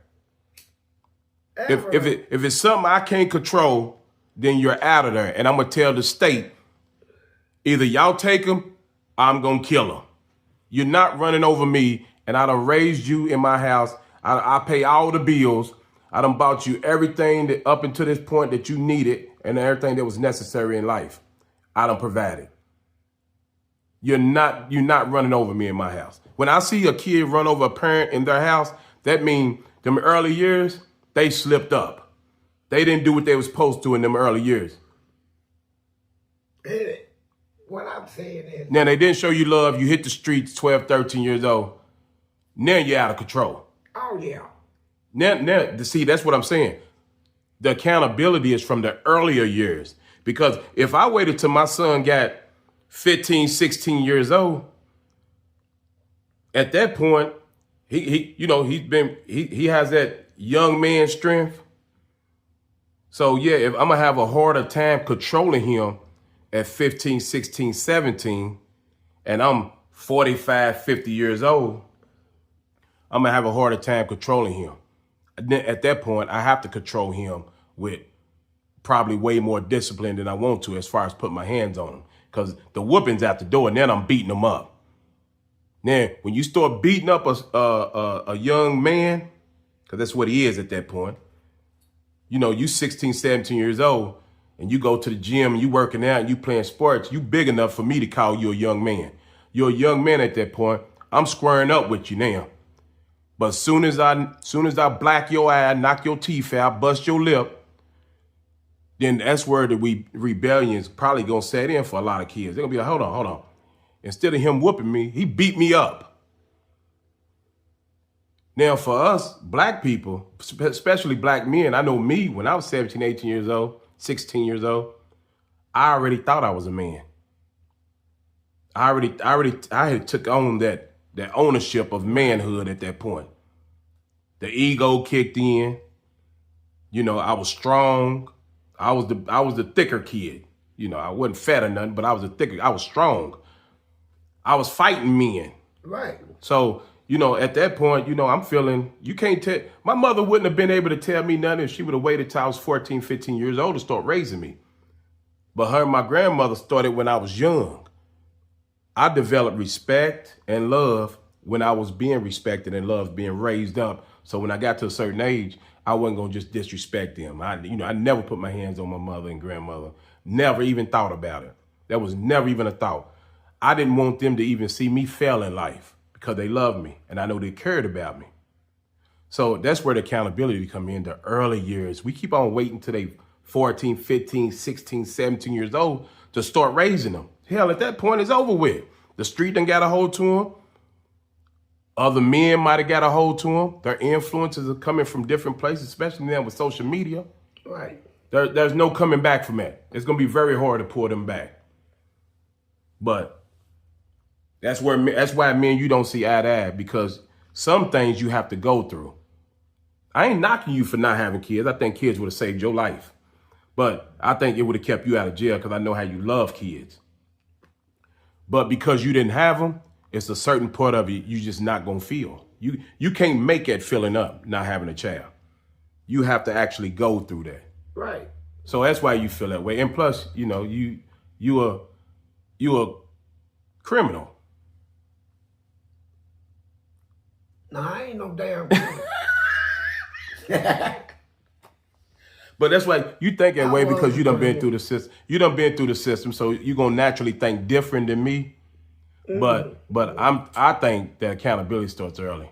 You can't wait till 14, 15, especially a single mother. Hell, he gonna be kicking her butt. Especially with the father not around. When the kids know they can put their parents in prison. Especially the parents they trying to correct them. They gonna put them in prison. All right, well, you got that to do. Before you run over me in my house that I pay for, you got that to do. Yeah. I guarantee you that. Yeah. And that's the way to me, that's the way, if you a man, that's the way you think. Yeah. The problem is that a whole bunch of these cats ain't men. A whole bunch of these cats are not in their kids' life. And the mother's been there trying to raise what's turning into somebody's bigger, stronger, and there's no control. But we all know kids respond different to a deep voice. Because my wife will come home and she might say something to my kids. She might have to yell, threaten with a switch, a belt, where I come home and I just say it. And they hear that voice, they respond differently. So the importance of a man is massive, and we need to quit. We need to stop running from it. But I do think he need to be held. He need to be held accountable too. So if they're gonna hold the parents accountable. All right. So I still disagree, but of course you do. You never had kids. I disagree with the lack of knowledge and experience. So here's the question. Okay. You got a kid that go out here and commit murder. How old is this kid? 16. Okay. The mama and them was at work. Try to provide a roof for food. Police come and lock up. What y'all locking me up for? Your kid just committed a murder. Well, lock him up. You his parent. Excuse me. So, when they go to court,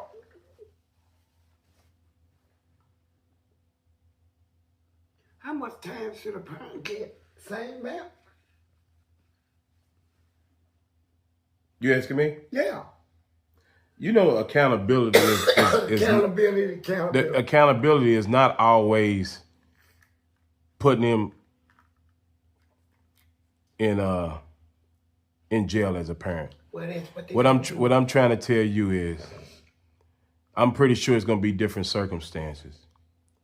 But to not bother the parent at all about what's going on. I don't care if you put the 16-year-old. Well, I mean, I care, but what I'm saying is, you can put the 16-year-old in jail. If he committed murder, he goes to jail. Yeah. Who says the parent shouldn't be on probation for 5 years? For what? Parenting classes. Shit. Too late for that. You just said it. I don't know if she got other kids. How can she do all that and she's working, man? She can still do it. She do everything else. And we got to quit saying, you know, she can't. Where's the father in this? Is he dead? Is he still living here? Is he paying child support? Is he available? Well, let's say. Does she know who he is? Man, I tell you what. Because he need to be held accountable too. And I'm a man saying that. All right, we talk about right now. Yeah. I don't believe in accountability on none of this shit. And I'll tell you why. In America, we hear all this shit about accountability. Held responsible.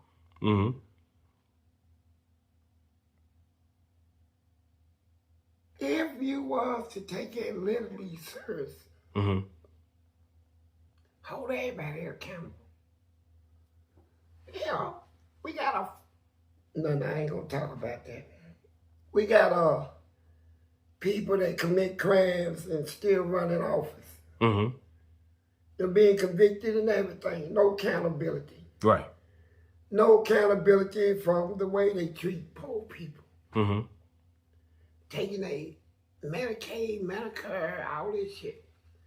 No accountability for a lot of things, but Scarface said we was always considered evil. Always. Are you quoting a rapper? Yeah. Oh, okay. And he told the truth. Okay. And he made a point that y'all gonna make all this fuss about shootings in the street. In your little cowboy movies you put on TV, series, gun smoke and all that. Matt Dillon is gun smoke. He kills every time he pulls his gun out. He said, how you gonna get on us? And the stuff you show on TV is worse than PG. And you got a lot of people talking about accountability, and the ones talking about it need to be held accountable for the stuff they do. These lawmakers and all the crazy stuff going on in politics, and with the big beautiful bill and all that stuff. There's no accountability, man. They trying to throw it off. You know, you done created a situation, you done created a society where now everything is done according to whoever's in power. They make the rules, make the laws, and they'll make rules and laws that would support them, that would smash the other community, like the black community, like white people. They say this, well, we're going to come out with a law stopping parents from whooping their kids. But they know the black kids is more aggressive. I mean, you can see them in the Olympics and everything. They got more juice in them. If we stop it, we know the black parents, they're not gifted like us to sit there and talk to their kids, majority of them. It's going to be a problem, it's a breakdown. And then we're going to legalize anybody can pack a gun without a permit. Mm-hmm. We're going to take the murder rate up in the black community. Because we know they're going to go get them. Yeah. And they're going to kill each other, and they've been doing it. Mm-hmm. Killing girls and everything. And so no accountability. There's a lot of wrongs being done in this country. And the people in power is taking a stance on no accountability. But they want accountability on what they create from parents. When the accountability go back to the lawmakers. You won't even let us raise our kids, so how you gonna get on us about being responsible for their action when you got laws saying we can't even discipline?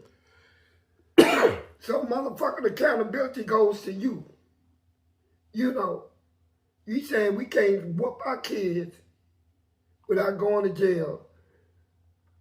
And now what? You know, we got ways we discipline our kids. They not white kids, these is black kids. You know. And when they go do something stupid, you want to hold us responsible. We could have stopped the shit if you didn't even pass the law to stop us from disciplining.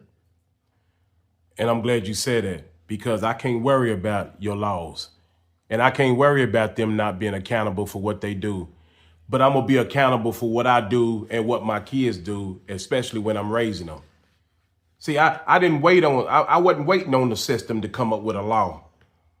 I wasn't waiting on them to come up with rules. I didn't care about their rules. The rules with my child in my house was my rules. Right. I deal with whatever I got to deal with. Right. But I'm going to raise you the best I can and the right way. Right. See. Now, that doesn't mean that my kid would never make a mistake. I haven't made mistakes. What I'm trying to tell you is I'm going to be active and I'm going to be right there when they're young. Because if I raise my kids right, when they get old enough and then you got social media and everything out here in the street that can influence them, I'm hoping they can tap back into what I taught them. But if I never taught them that stuff growing up, they don't have anything to tap into. So they're going to go with the flow. They don't have no alternative. One thing you keep mentioning is this. Out of all the parents in America, 300 million people, you're going to run across cases where the kids is just nice. Go to school, straight A's, go to college, get out, pursue a career. And if you look back on the life, it didn't have shit to do with the parents. The kids decided, this is what I want. Now. Didn't have nothing to do with the parents at all. I'm gonna give you some of this is learned behavior, man. No. Jamie Foxx, a real successful movie guy, comedian. His childhood was messed up. Totally messed up. He decided, I'm gonna get my life together. Despite I didn't have good parents or whatever, I went through foster care and all this. He got his life together. Now, except when Diddy stuck that thing in his butt. Allegedly. Allegedly, he got it. His butt is big, man. His butt is like Serena Williams. He done had something up in that, man. I would have liked to get that myself. Yeah, Jamie Foxx. I probably fell in love with him. His booty is thunder. And yeah, it's powerful. He got power on his back. And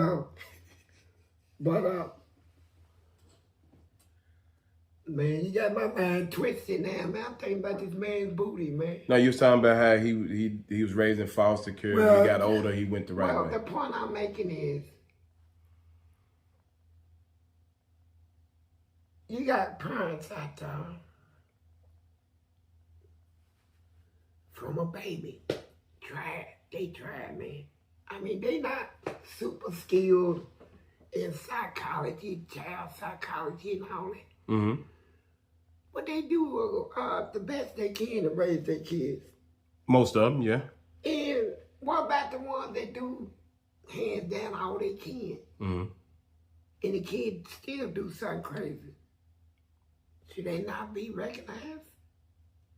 Should a parent still go to jail even though this parent put in work?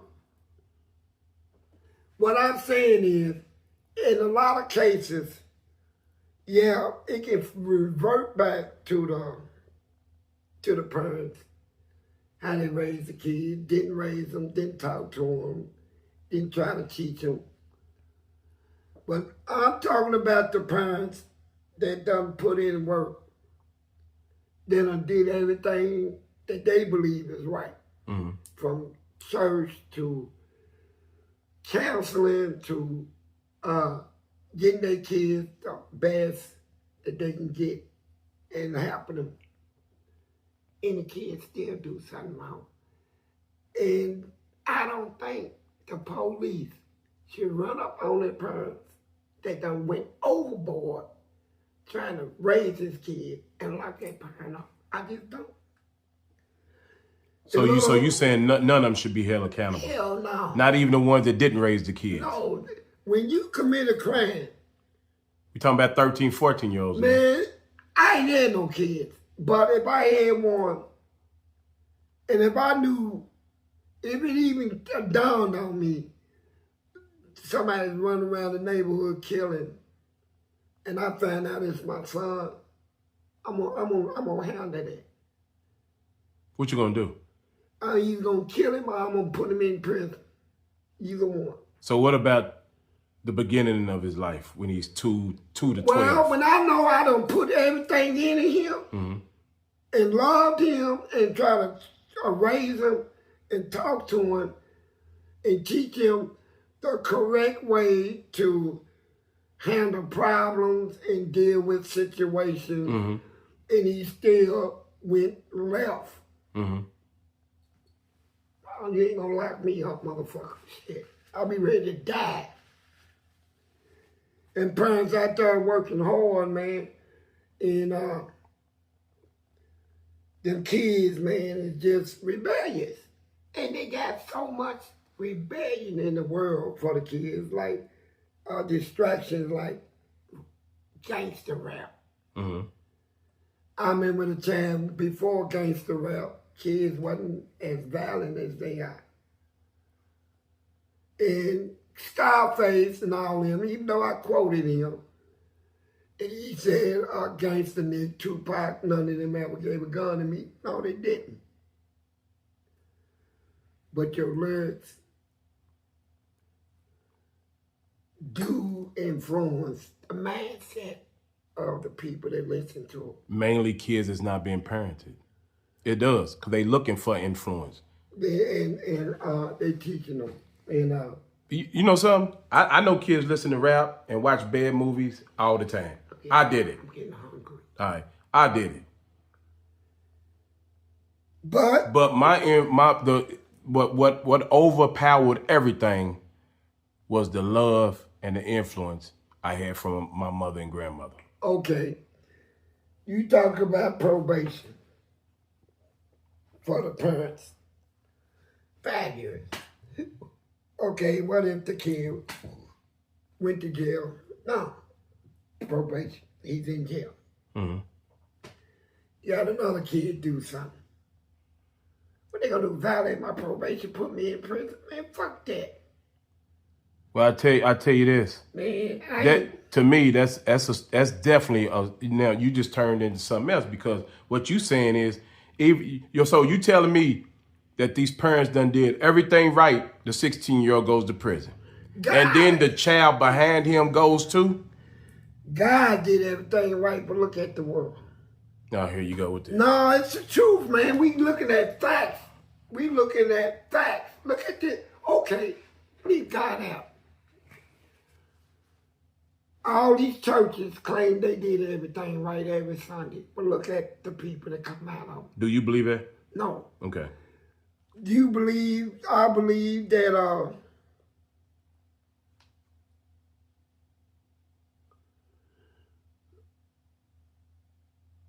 I believe accountability ain't falling on the right person, the right source. So you looking at it from a world standpoint. I'm looking at it from your household. Your household that you're over and responsible for, and your responsibility to these kids. Mother and father, both. That don't mean they got to stay together, but I'm saying mother and father. You're responsible for who you bring in this world to a certain point. I'm not responsible for their actions. To a certain point, you are. No, I'm not.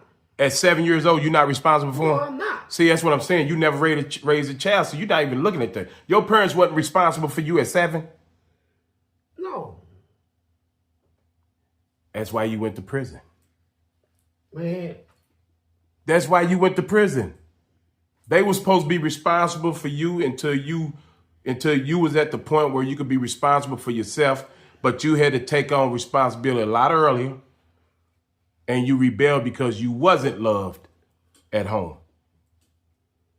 We'll get back to that.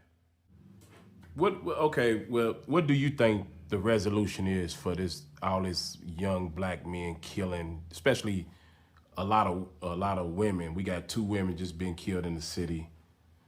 One's 28 and the other one's 23. One was on the bus stop. One was an innocent bystander that was pregnant. I'm actually kin to her. What do you think the resolution is? Because obviously people can't come up with the right plan.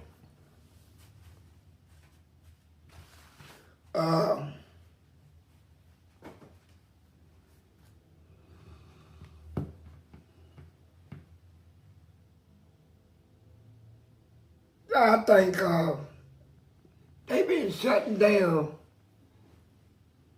in these black communities. They act like they don't know what's going on. They shut down all the swimming pools. Stuff that we liked it when we was growing up. Skating rings and stuff. Stuff that kept us busy and not out there in nobody's neighborhood trying to steal something. We had stuff in our neighborhoods that can keep us in our neighborhood. We had skating rings, swimming pools. We had a whole lot of other stuff that right now today, they do not do that no more. They got laws now right here in Louisville. Most of our swimming pools are shut down. We ain't got nothing. They blocking off all our means of releasing negative energy. You know, we usually release negative energy at community centers, karate classes, boxing gyms, skating rings, swimming pools, baseball, football in the fields and stuff like that. These people is in charge now of America. Making it impossible in the black neighborhoods for the youth to take all this negative energy and stuff in them and displacing it elsewhere. Because they're stopping them from the things that keep them out of the streets, right?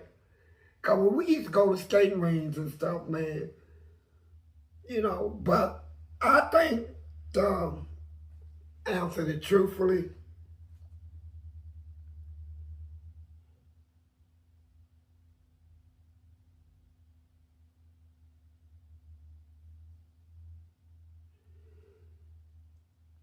if I answer this truthfully, I can answer it truthfully.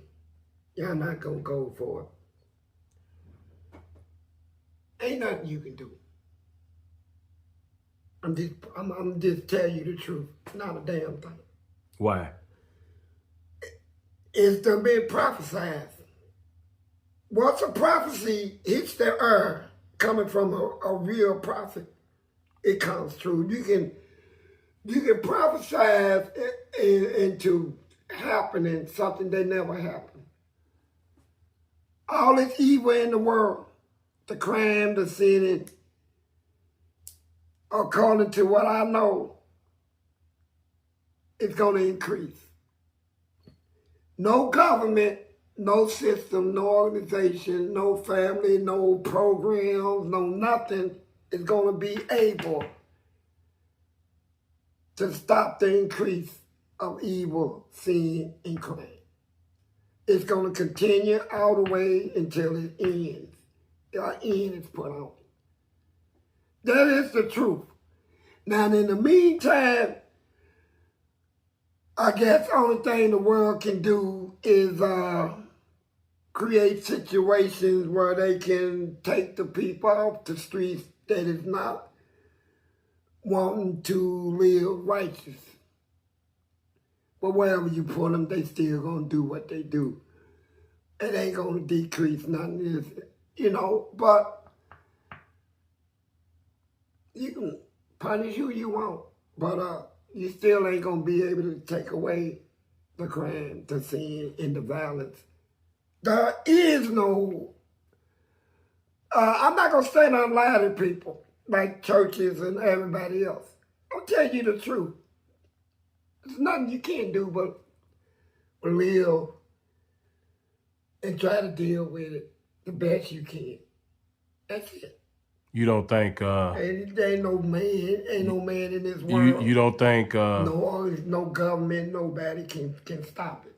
you don't think automatic life for senseless murders with a gun, you don't think that would slow it down? No, it ain't gonna slow it down, cause let's say Automatic life. Mandatory. Yeah.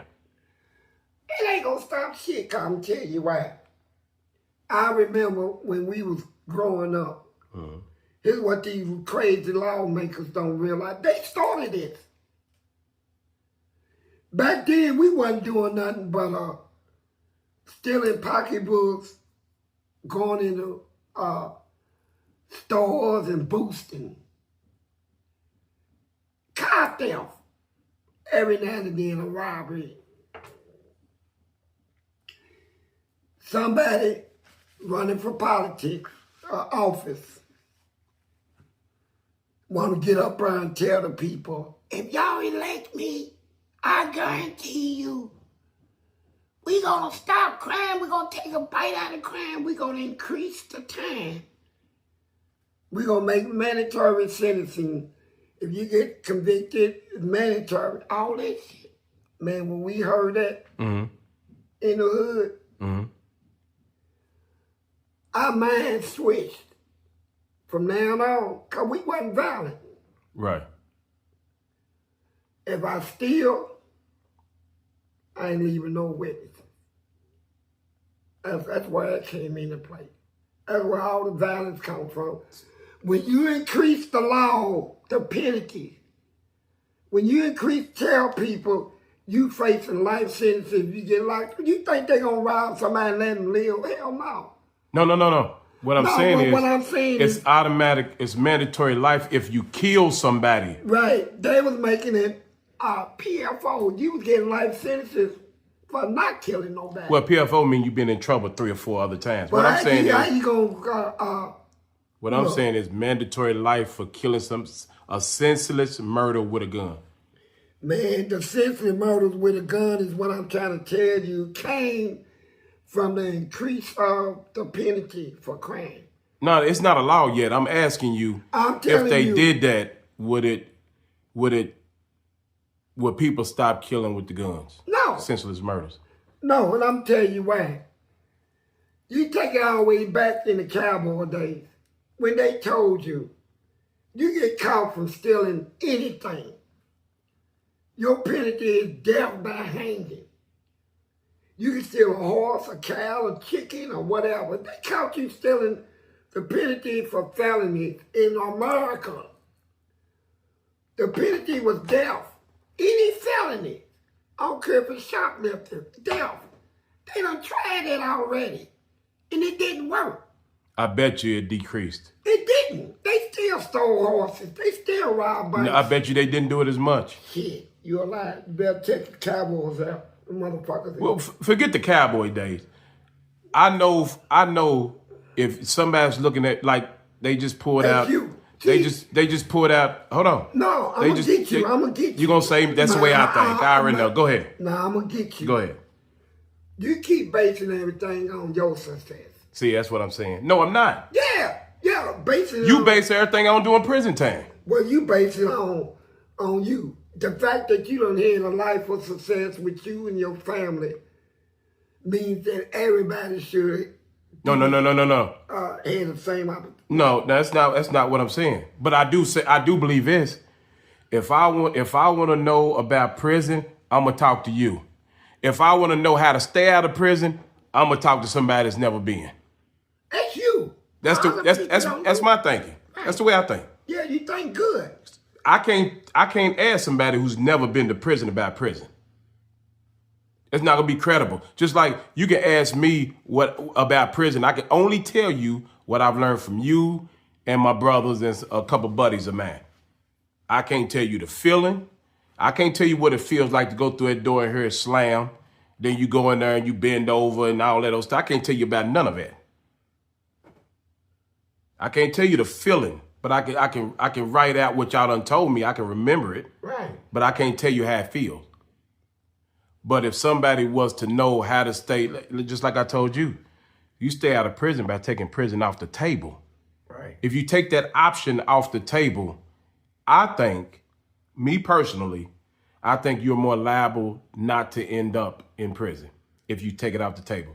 But if you somebody's like, I don't care if I do go to jail.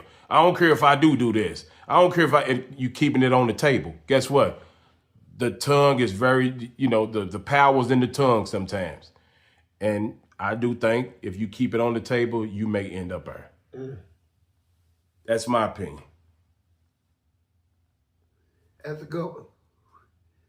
Well, I tell you what, and my fans out there, I'm getting ready to hit the road again. But I want y'all to think about what we just talked about. The parents and the kids, and I stand true. I don't think no parent should be held accountable for their kids doing evil. A man with no kids. Well, yeah, I don't have none. I'm thankful. Oh, God, I'm so blessed. Boy, I'm so thankful for that. I only had me to deal with. And that's why I did so much wrong, because I didn't have nobody but me. That's not true. The way I look at it. No, that's not true. You still let your family down when you went to prison. You let yourself down, you let your family down. Let yourself down. As I look at it, I ain't with no feel sorry for me stuff. Right. Switching the blame. If I did something, I did it. My mama ain't the hell responsible. I won't blame my daddy. I did it. Hell, I remember the first time I smoked a cigarette, I knew it was wrong, and I still took a hit. Mm-hmm. Fell right on my butt. I was about 9 years old. Been smoking since. But the thing about it is,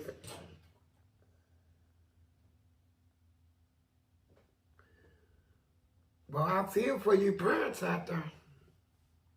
Yeah, raise your kids right. That's all you can do. Man, you going to jail. If you do that part, they put y'all in jail. If you do that part, you'll minimize the risk. You might as well, the way I look at it, you might as well, when your kid go out there to steal, say, wait for me.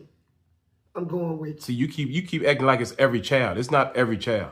It don't matter what child. I bet you statistically it's a child that's not raised in the correct way. I don't know. If my kid was doing that, I'll make sure he do it right. I know you still can't even tell me how to raise a child. You still can't. You can't even tell me what it's like to be loved by your parents. You still ain't been able to say none of that. Well, I never had it. See, and that's why you ended up where you ended up at. You don't want to blame it, but that's why. I don't blame them for that. I blame me. I knew better. Then you say you rebelled? Yeah, I rebelled. Against who? My parents. Everybody. Y'all have a good day. Congratulations on your 100th video. Shout out to Big Lee and Fleece Johnson from the Dante Show Network. Hey, Fleece, you was telling me how manipulation became your greatest asset in prison. What was you meaning by that? What was you talking about? Man, what I was talking about is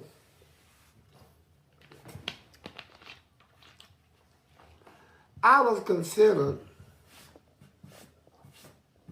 and this ain't no lie, I was considered by the corrections cabinet of Kentucky and all the inmates in the prison system in Kentucky as the strongest inmate in the prison system.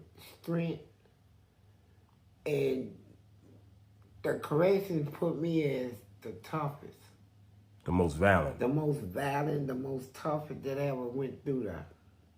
I mean, for real. In my state, Kentucky, I'm considered the worstest that has ever entered the system. And then all the inmates, he's the baddest we ever seen. But you know what? I was none of that. None of that. Man, it's dozens of people in the prison. I'm going to keep it real. It's dozens of people in the prison system that could have whooped me like I was nothing. I know it. They got that strength and power. I mean, these is people I watch work out every day, man. People who's, I see their strength, their power, their speed, and they fearless heart. And a lot of time, I wasn't like I worked out a little in there when I boxed in prison though. You know, but I wasn't one of them that stayed on the boxing team. Everything I do on my own, man. You know, that's why I ain't never got in the game, never joined the military, none of the organizations. I want to do things on my own, man. And when I learned to box, man, I want to be self-taught. You know, I don't want nobody to keep telling me how to move this and that, right? You know, I'll figure it out, man. Because everybody I box has got a different style from me. You know, sometimes I got to switch my style. I can't use the same style on everybody. So my point is this, I was different. And so, and your question was, how is what now?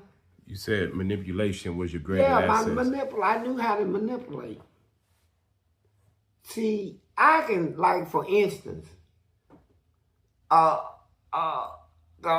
dude wanted to get my booty. Now, I'm serious. Caught me coming out of the shower. I mean, getting ready to get in the shower. He's already in there getting ready to get out. He just grabbed me, said that he's sick of it. Had me from behind in a chokehold, man. Had me from behind, was pulling me behind the wall, man. And I'm gagging and foaming at the mouth. I'm can't even get words. I'm trying to scream at my dudes, man. Come help. This nigga getting ready to take me, man. And one of my dudes happened to step in the bathroom at the time. He saw my legs kicking out like that. Dude had me behind the walls. He getting ready to put it in me. All of them ran in there. But check this out. This is the manipulation part. They came in there and we end up We got him on the ground. About 5 of us. I'm stopping him. And feel this. Duty is everywhere. Shit. Duty. I mean, all over the floor, out just everywhere, man. I stomped him. I tried to stomp his face in. Everybody said, that's enough, that's enough. Here come the guards, man. And so I left. Took out the clothes and all that stuff. They came in, you know how they come in, do the investigations and all that. And they seen all that duty all over the floor.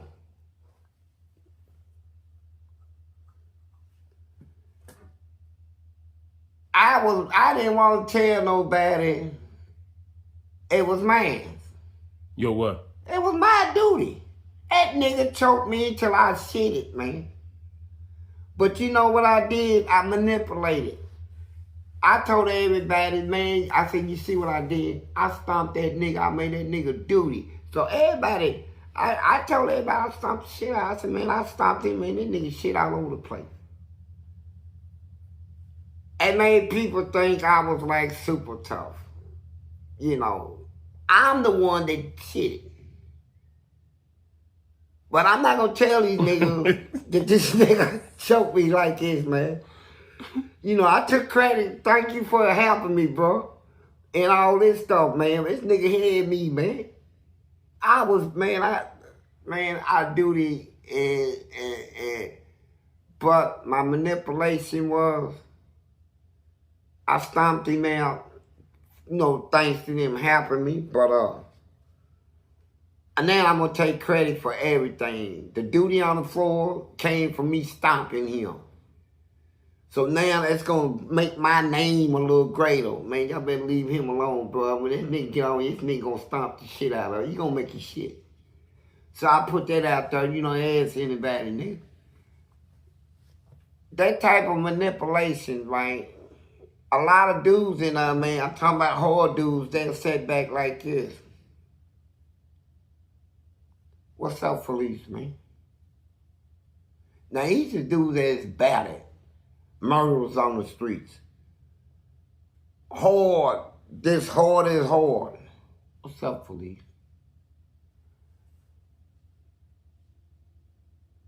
I'm nowhere near all that.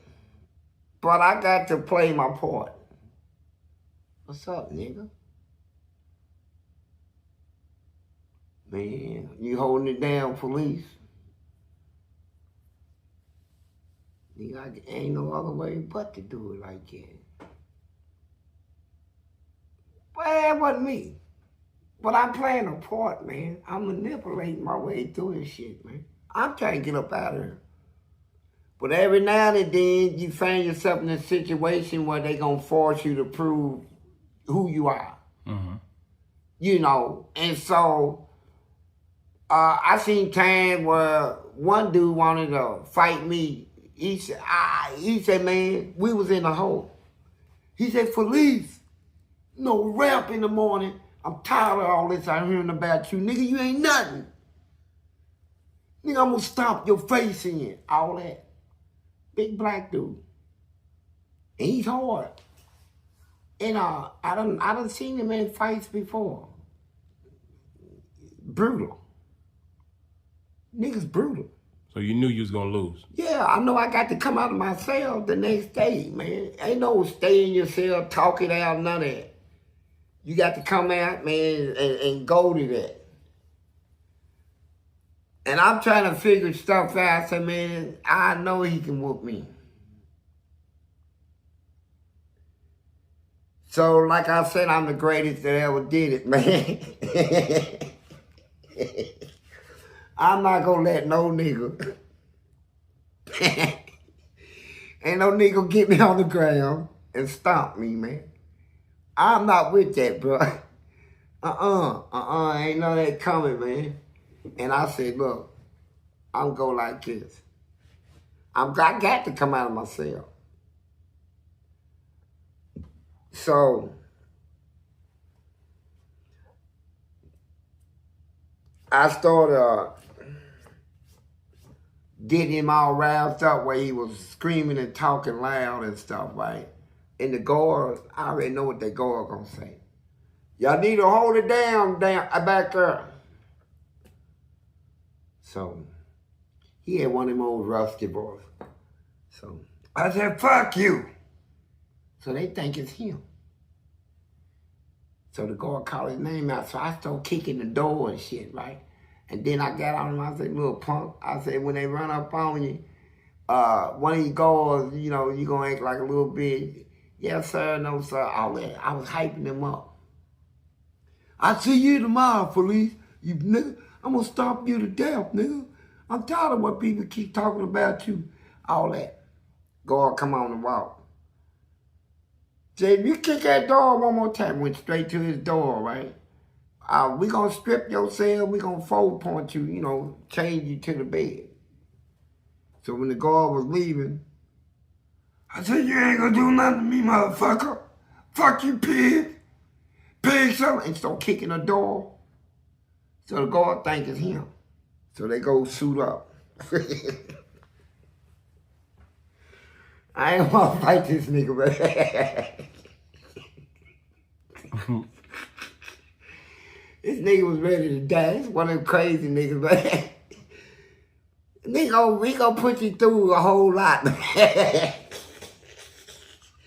if he get you on the ground, he's gonna do exactly what he said he's gonna do. You're gonna be in pain for real, right? So they come to his door, back up. So they brought him out of the cell, put him up against the wall. He had a big old electric shield. They say he can shoot 200,000 volts out of it. It's a shield. They'll press it up against your back. They told him, do not even make a move. You make a move, the lieutenant said, shoot him. So the lieutenant said that because I got one against the wall, but I said, hey, bro, you can move around a little. I already know what the lieutenant's gonna say. He make one move, you shoot his ass. So I got that situated. I said, all I gotta do is trigger this shit now. I triggered him and he moved. They took him to the ground, he was hollering, right? So now there's a whole lot of guards on him, so these guards don't know the difference of who's talking. I said, his hands is loose, his hands is loose. You know, like that. Then they start hitting with their fists and all this shit. And he was still handcuffed. And I said, no, watching them beat him, man, they beat him senseless, right? So, and he started crying, yes, sir, yes, sir, yes, sir. I'm not moving. My hands, look, my hands are still handcuffed. And then I said, he just kicked him. You know, like that, so he kicked another officer. So they started hitting him again, all this shit. So I sat back laughing, so they put him on back in his cell. So I said, well, he'd have been whooped on, so manipulation worked. Now I whoop him all the way now. I say, he hollered at me, hey, Fleece. I said, first, don't answer him at first, you know, do the psychology shit. Hey, man, somebody get Fleece attention. I said, what, man? He said, hey, man, let's squash that old shit, man. I said, squash what? What are you talking about? He said, come on, Fleece, man, I don't want to fight you, man.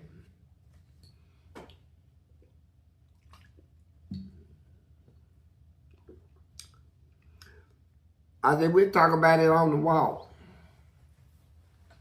He said, I ain't coming out. Whew. I won. Did you even see how I was doing shit? I've been in situations. Sound like to me you was running. Well, you call it whatever. I'm You kind of scared. Survival. Being smart and intelligent. I was on the walk one day with Billy Housen. Big white dude, look like Gunsmoke. Nose this big. He killed, eyes look like a bird. Out of Missouri. Ended up in a Kentucky prison, killed 2 inmates in he's known for cutting their heads all the way off, inmates and stuff. The guards are scared of him. And they put me on his walk. And They put me on there because they wanted to see somebody kill me. Them dudes on that wall been hearing me tear up the whole cell house. That's just a walk in the cell house I never been on.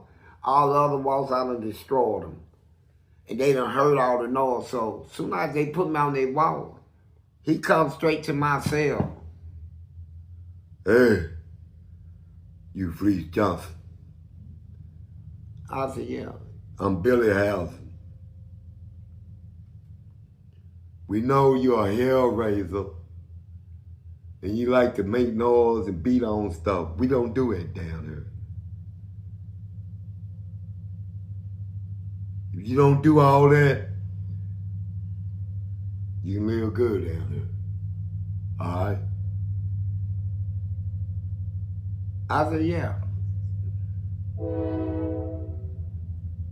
And I sat back and thought about that. Now, them guards put me down there because they trying to figure out a way to keep me quiet.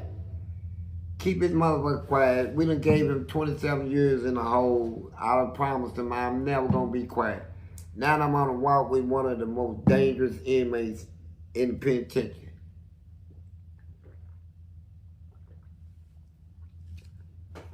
I came out of my cell. I said, because they were letting them out, all these white racists, they let them out in a group, then let me out by myself. I didn't like it. So I tell them, why is they trying to separate us? They say we live by a code. Ain't no black boy can walk his walk with us. And they know that. I say, for real? They say you'll try most people, don't do it here, please. It's too late. I already told them I want out. For rap, you know. I came out. I said, y'all can just stay back here. I stay up here, you know. Then I said, oh, fuck all that shit. We just walk back and forth. You my brother, clan brothers. And they walked up on me. They said, you are one crazy black son of a, you know, all that. And they liked me. What they like is that I had heart and that I fought the administration. It's two things they don't want in the penitentiary that they hate. A rat and a baby rape. They don't care nothing else you done or nothing you wanted to be. You can be gay, you can be whatever. You could have killed your whole family. They don't care. As long as you show respect. A baby raper and a rat was the main two things that if you either one of them, you done. You can't be around them. I was none of that. Not only that, I wasn't no rat. I wasn't no baby raper.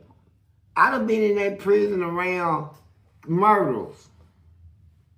I done seen murders right around me. You know, I done took charges and held my mouth. You know, so people know me throughout the whole prison system as being solid, right? Like I say, anything else I wanted to be in there, whether I mess around with gays, giving booty or taking booty, it didn't matter to them. Don't be a rat and don't be a baby raper. They don't care about nothing else. Whatever else you wanted to be, just be respectful. And don't be a fake. They don't like fake people.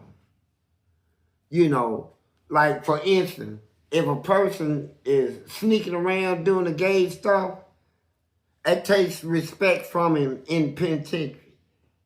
Because you sneaking around doing something that we already know you're doing, and it's disrespectful. You know, because you got people in there that drink after each other, share meals, and don't nobody want to sip a pop out of somebody that done sucked a dick. You know, I mean, keeping them 100. You know, so, you know, you got a team of people you walking around with every day, man. Solid niggas from the hood, people that ain't affiliated with none of that. And you running around doing gay stuff. And they don't know it. And they don't know nothing about it, and they sit down and, hey, police, take the rest of this. I take some. It can be whiskey or something. You pass it back or whatever. Everybody sipping off of it.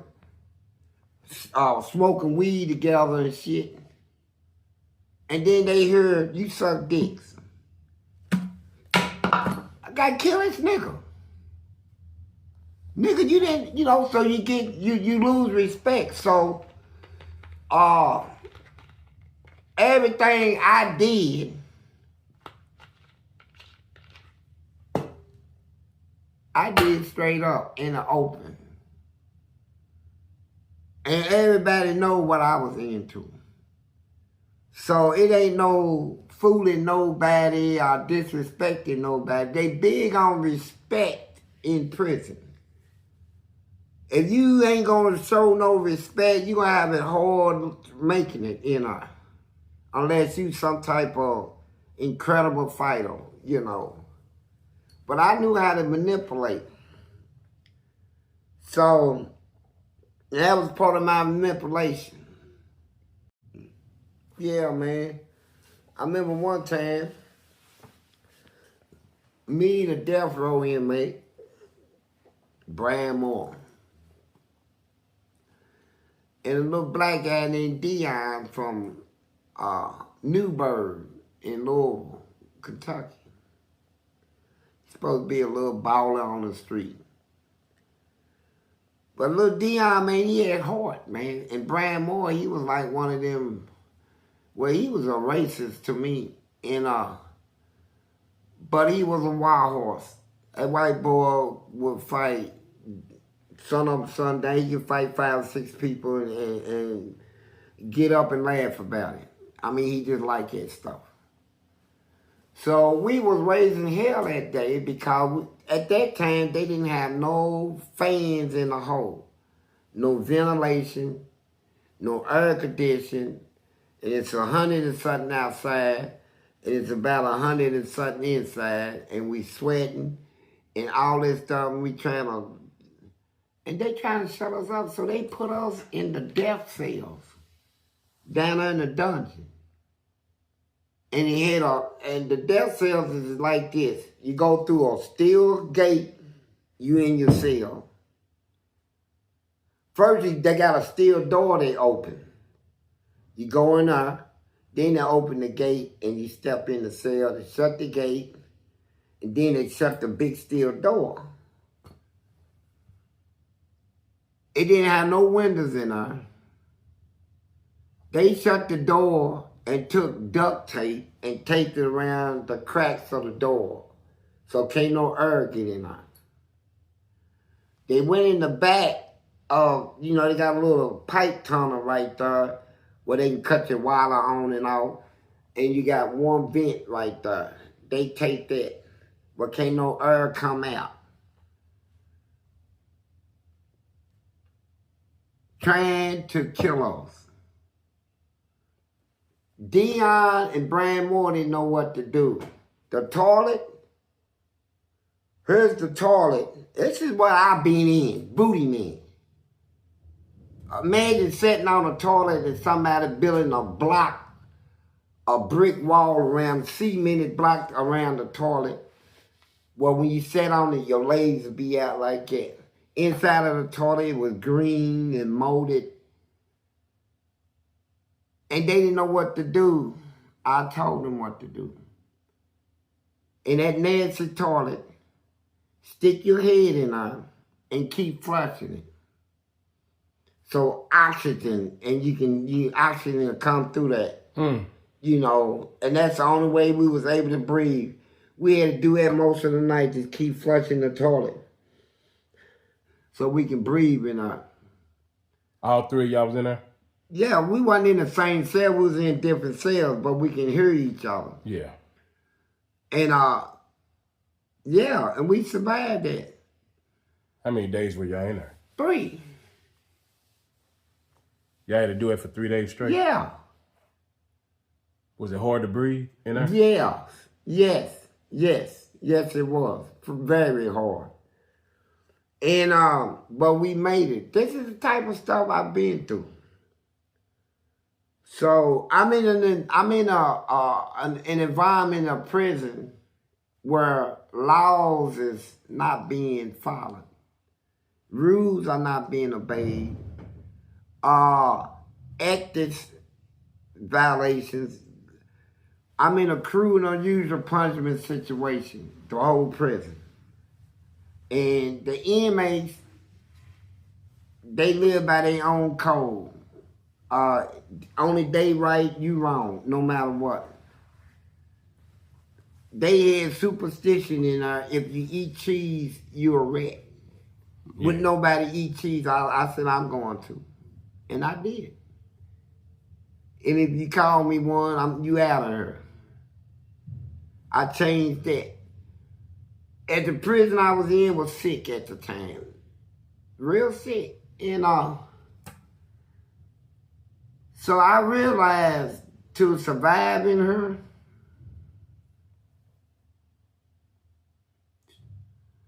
I can't go by nobody's rules.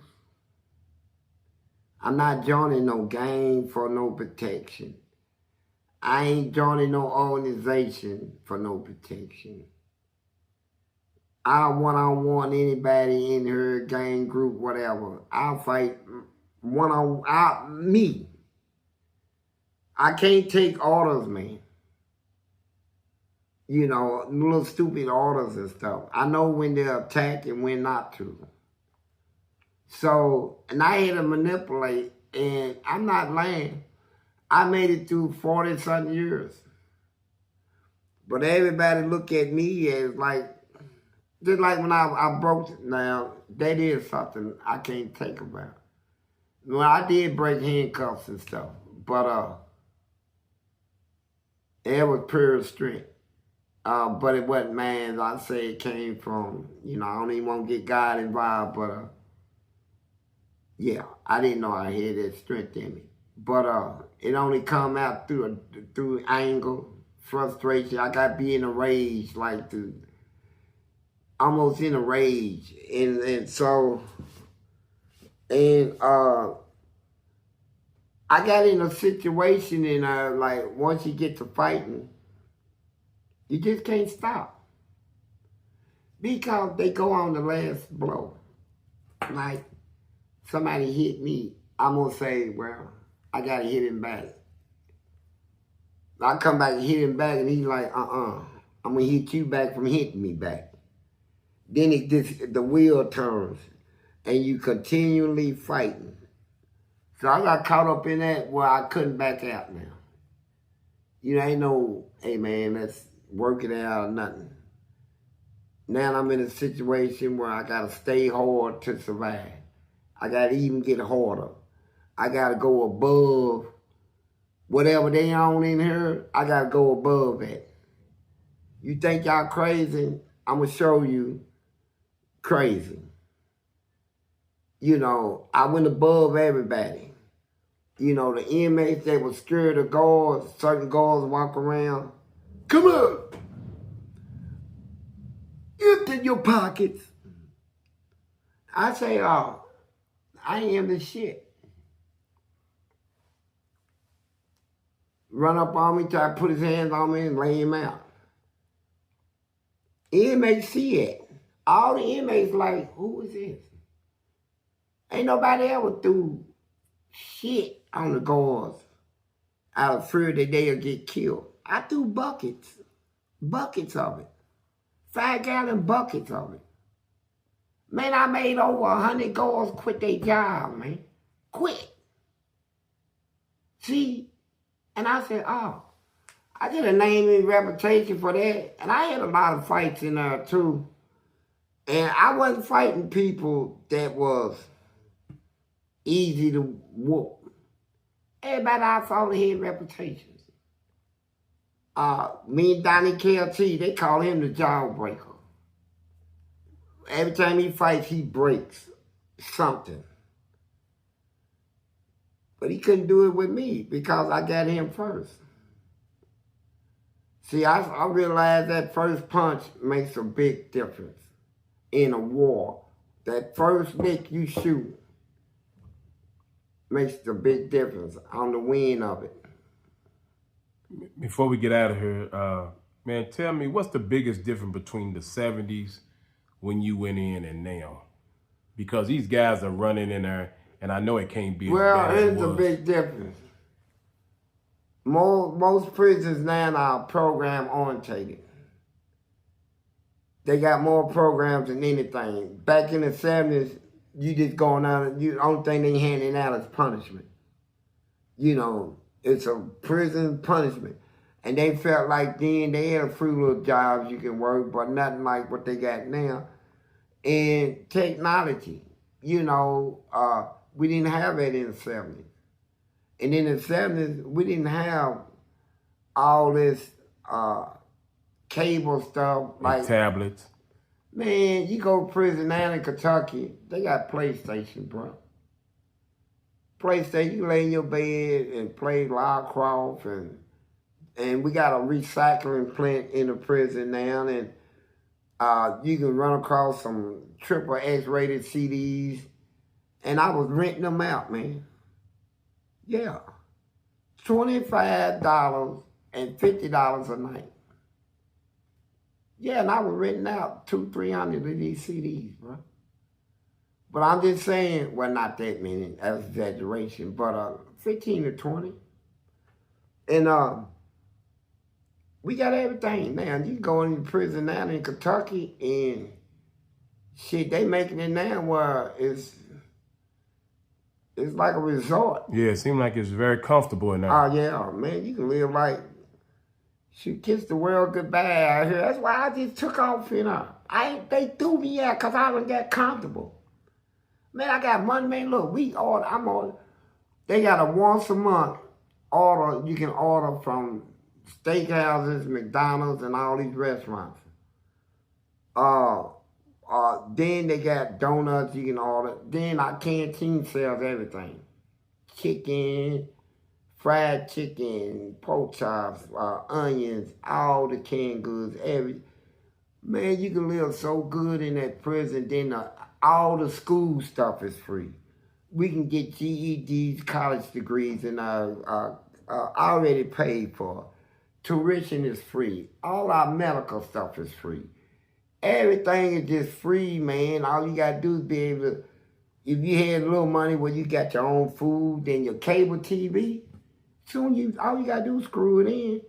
All your cables there to your TV. HBO, Showtime, Movie Channel, Disney Channel. We got special movie nights on Friday. Well, anything at the theater, they show in the penitentiary. Things that people out here don't even get a chance to see. And we were living good in there now. That's how I got it. It wasn't like that when I first went in there. I fought up to that. That's the respect Booty Man said we deserved. But when I left that prison, I left it like that. People can go in there and just, hey man, I'm gonna stay in here 10 years, bro. I'm gonna get me a trade in this. They teach electronics. I'm gonna get a trade in that and a trade in this and that. And I'm gonna get my college degrees in business law and business administration, all that. All that's free. Yeah, man, I needed to get my head together, man. And I'm living like a king in her. And you get out with all them credits and stuff. And all that learning and education. A pack of cigarettes in prison in Kentucky costs $500. If you could smuggle a pack of cigarettes in that prison system, $500 a pack. And you know what I left everybody to do? Which I say, here's what everybody need to do in all these prisons, in jails, in any state.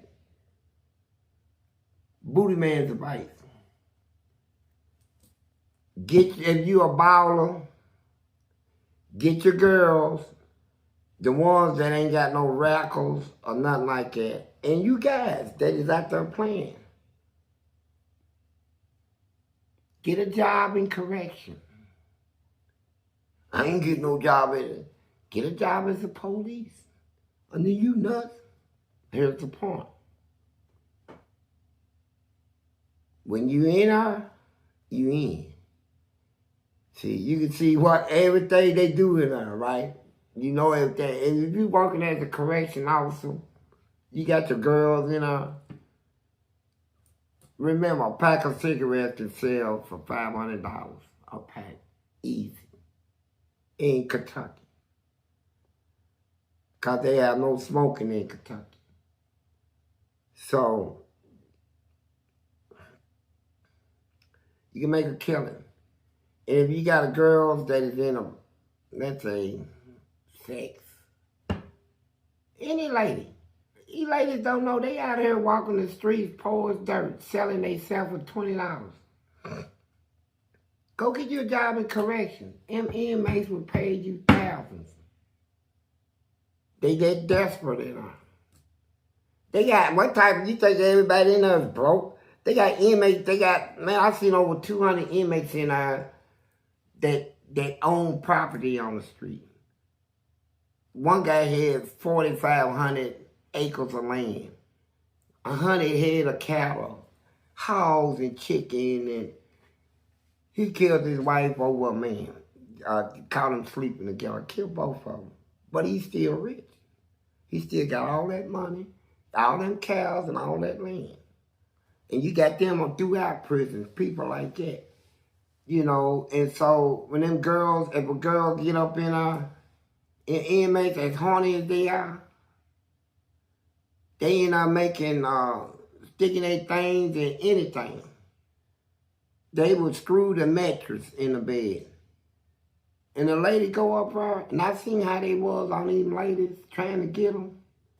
They would give you all they got. You can go in there making whatever they pay you every other week. And in a year, you can come out of probably $1 million. You got people pen pal in prison and was making $500,000-$600,000, writing people on the streets, jipping them out of money as pen pals. Oh, it's a big thing, man. But anyway, let me tell y'all this before I go. I'm getting ready to show out. I'm getting ready to show the hell out. And thank y'all for the 100th, for supporting this channel and watching the 100th full video. It's videos put together. It's little small clips of people that we kind of deal with on YouTube. Just congratulating us in the channel. And we appreciate everybody. One love.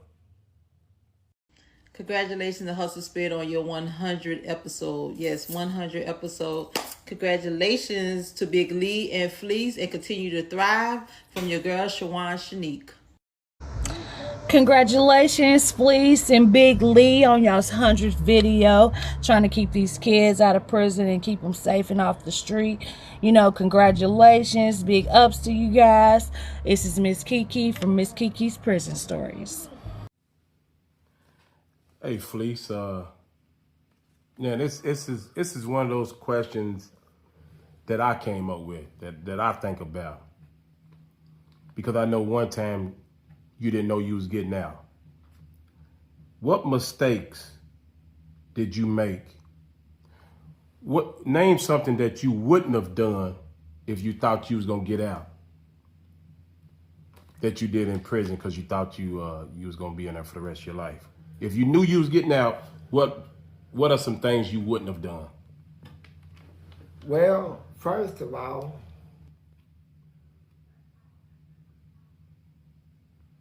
there's a whole lot I wouldn't have done. Especially the gay stuff. And So if you knew you had it. Yeah, if I knew I wasn't going home within the next couple of years or whatever, no, I wouldn't have done none of that stuff. My mind was fixed, man. I kept picking up. I only went down off with 10 years. I'm a child, man. I turned 16. I was 14 in jail. From jail all the way up, I was locked up in a adult facility. And the first time I picked up some time in 5 years, then 3 years, then 5, then he kept giving me time. 15. Yeah, then I picked up at 15 years. I was done. I would say, you know what? I ain't never getting out. And didn't care. At that time, I went for control of the penitentiary. I'm going to control this stuff. I'll fight my way through all this. I don't care about their rules, regulations. I'm never getting out. I don't care about going to the hole, getting written up, disciplinary reports. I proved all that. 27 years in disciplinary is what they gave me. And all that. So when I knew I wasn't getting out, I said, you know what, I can make me a life in here. The hell with the free world. Keep what you got. You gave up on freedom. Yeah. They made it clear they had me believing I'm never getting out. And I didn't want out no more. And then I said, well, I may as well go, do this gay shit. Everybody else was doing it. Everywhere you go, people sitting in their laps, kissing, hugging, arguing, fighting, arguing over their boys, the sisters walking around with,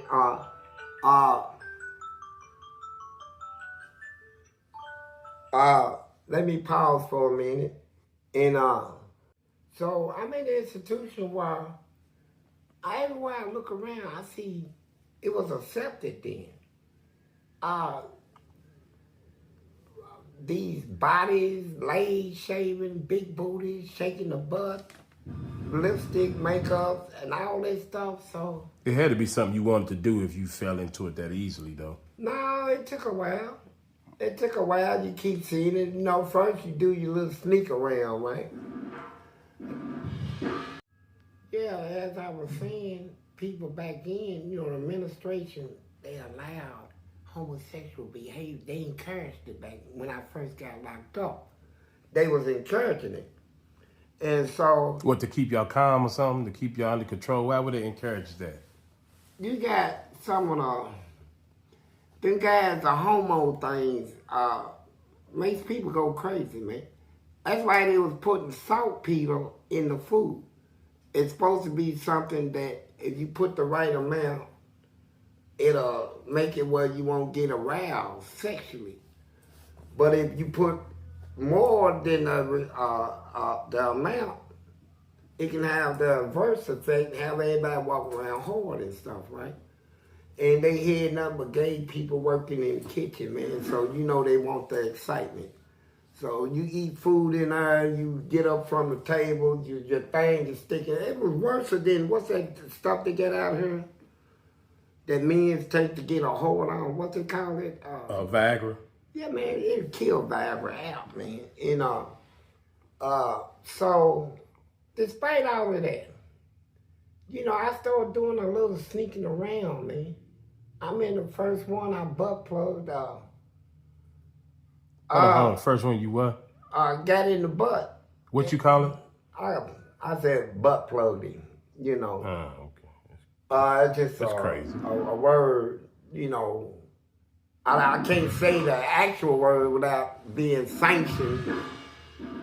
But it was good. And then a couple of my friends, they was doing them too, right? So every 4 or 5 times a week, 3 or 4 times a day, I was burning his booty up, man.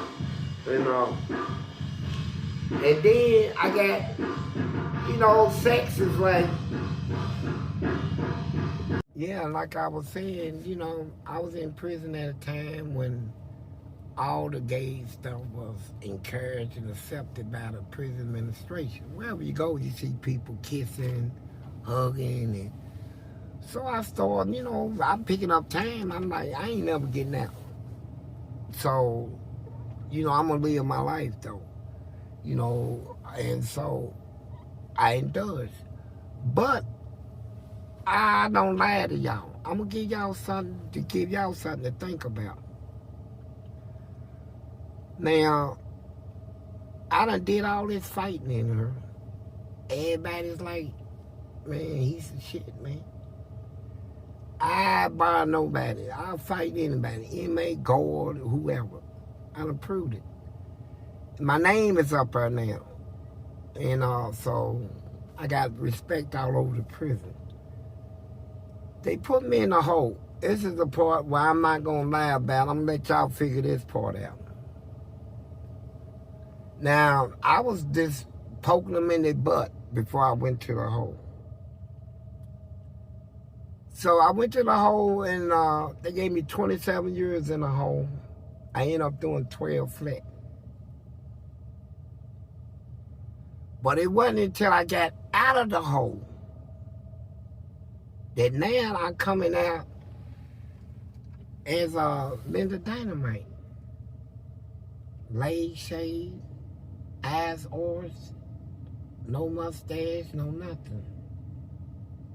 Talking about I'm a girl. So all the people that rocks with me, they were like, hell no, man. What the fuck's going on, bruh? I said, what? Come on, man, stop this shit, man. Stop this shit. You know you ain't no girl, nigga. And I said, look, man, I'll do what I want to do. You know, and I done fought so much that I had such a respect in her, and nobody won't try me. And so I went like, when nobody messed with me at first. About 2 years. That's Fleece, man. Nigga knock you out with either hand, bro. And nigga done been with me on everything, man. You know, he's a solid dude and all that stuff. And so, no matter how I look or how I dress, everybody was like, come on, man. We got too much love for you, bro. What do you mean how you was dressing? You know, I was dressing, you know, tight pants, panties, lipstick. And all my people from my city, they say, it ain't him, man. And a lot of them say, I dare somebody to go to him. Man, we killed the first man to try to do anything. That hole messed his man up. He did 12 years in the hole. They gave him 27 years in the hole. He did 12 flat. And it'll mess his head up. And that's what they all thought. At that time, I done picked up so much time, I didn't care. I didn't care about nothing. And this is gonna be prolonged. I ain't gonna go to details right now, but we're gonna have a different section on this. We're gonna talk on this in length in our next section. But right now, I'm just giving you the feel of it. And I don't try to make myself look good. I don't give myself a credit for nothing. And just like I did all that stuff, and even though I don't do it no more, and I was like, before I hit the streets, I was like, almost 20 years without messing around. But yet still, I know I did. And I went all the way in it. Giving and taking. And so... How does it make you feel now? Right now, it makes me feel like I'm strong. You know, when you able to overcome something that most people, majority, can't overcome. When you know you can overcome something most people don't overcome, when people turn gay, they feel that they're going to stay gay the rest of their life. When they do crack, we can't stop. When they cocaine or heroin, I done did a lot of stuff and I done proved that you can stop anything. You can stop yourself from doing anything, you know. And I'm going into some real details, but right now, I got a flight to catch. And Lynda Dynamite out. Hey, before you go, I got a present for you. What's that? I'm gonna share something with you. Peanut brittle. For real, bro? What? With no teeth. Damn, my fault. Hold up. I got one for you. Thank you. I will eat it.